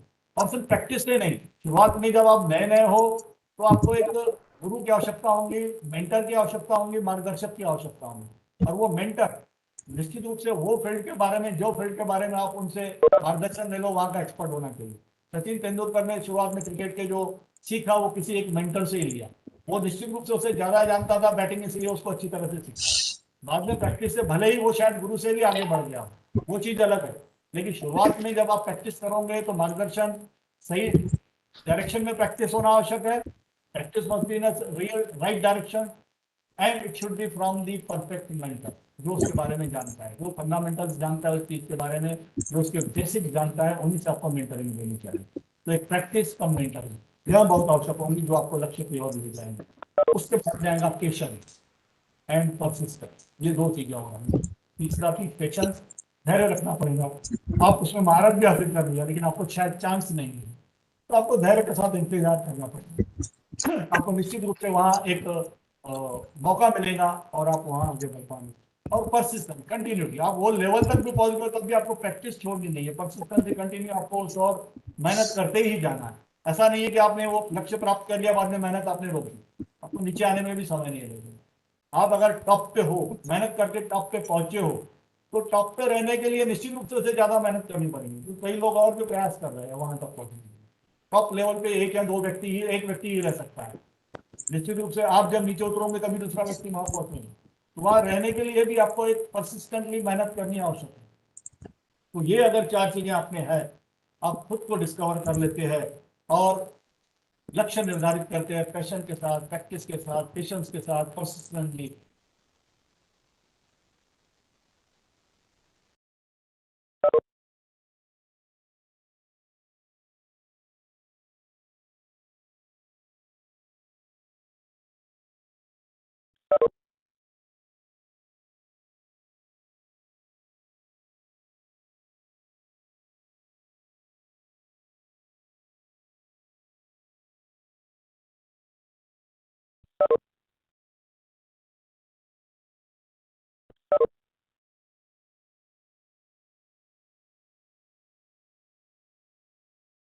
मैं उसका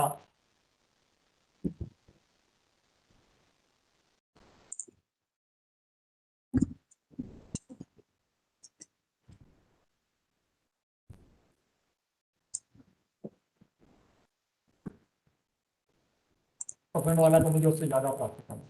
उस पर आप एक सीमित लक्ष्य हो जाता है. एक्चुअली आपकी कंपटीशन जो है, हेल्थी कंपटीशन किसी और से नहीं होनी चाहिए. कंपटीशन किसी से जीतने के लिए नहीं, किसी से हारने के लिए नहीं. एक्चुअली हमारी कंपटीशन खुद से ही है. हम आज अगर 60% ला रहे हैं तो आप अपना रिकॉर्ड ब्रेक कीजिए. आज आप 60% आ रहे हो, कल आप 65 लाइए, 70 लाइए. अपने आप में इंप्रूवमेंट करना है. हमारी कंपटीशन खुद के साथ ही है, किसी अन्य के साथ नहीं. कोई 80% आ रहा है, आने दो. आप 60% आ रहा है, आप 65 का लक्ष्य बनाइए, 70 का लक्ष्य बनाइए एक साल. दूसरे साल आप 75 का बनाइए, फिर 78 का बनाइए, 80 का बनाइए. आप अपने साथ ही कंपटीशन कर लिए. आपको आजू बाजू में देखने की जरूरत नहीं है. आप सबसे आगे चले जाओगे, आप 80 वाले से आगे चले जाओगे. आप उससे जीत नहीं रहे, आप उससे हार नहीं रहे. आपको सिर्फ खुद में इंप्रूवमेंट करना है. हमें सिर्फ खुद से ही कंपटीशन करना है. हम जो कल थे या जो कल तक थे, उसमें आज हम और कितना बेहतर हुआ है, वही हमें देखना है. हमारी लड़ाई सिर्फ खुद से है, हमारी कंपटीशन खुद से है. हम अपने आप को बीट करते जाएं, अपने आप से जीतते जाएं हर लक्ष्य में. ये सिर्फ परसेंटेज की बात नहीं है. जीवन के जो लक्ष्य है उस पर भी ये लागू होती है कि हम अपने और गुणों का कैसे विकास करें, अपने व्यक्तित्व का कैसे निखारें, कैसे उनको और निखारते हुए आगे बढ़ें और उनमें आगे बढ़ते हुए हम जाएं. तो निश्चित रूप से हम अपने लक्ष्य को प्राप्त कर सकते हैं. मैं आयोजकों से भी और विद्यार्थियों से माफी चाहूंगा. शायद मुझे समय थोड़ा अंदाज से मैंने ज्यादा ले लिया हूँ, लेकिन अपनी बात मैंने पूरी तरह रख दी. जो मैंने सोचा था, जिस तरह का मैंने प्रेजेंटेशन सोचा था, उस तरह का मैं पूरा कर चुका हूँ. आपने मुझे पेशेंटली सुना, इसलिए आपको धन्यवाद देता हूँ. आयोजकों का भी धन्यवाद करता हूँ कि उन्होंने एक अच्छा कार्यक्रम आयोजित किए और मुझे एक मौका दिए विद्यार्थियों के रूबरू होने का. क्योंकि ऑनलाइन के मोड में इस साल लगभग 1.5 साल से हम इंटरेक्शन बहुत कम कर पाए हैं विद्यार्थियों से. ऑनलाइन के माध्यम से हमारे काफी प्रोग्राम हुए हैं, लेकिन एक आज और चाहिए तुम्हें एक मौका मिला है, जिसके लिए आपने मुझे पेशेंस सुना. आप सबका धन्यवाद. इन्हीं के साथ मैं अपनी वाणी को विराम देता हूँ. Thank you. Thank you all. और टू सर.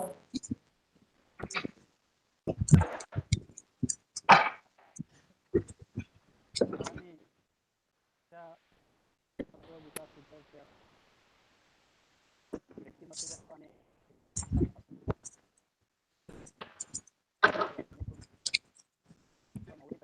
विचार सखोल सविस्तर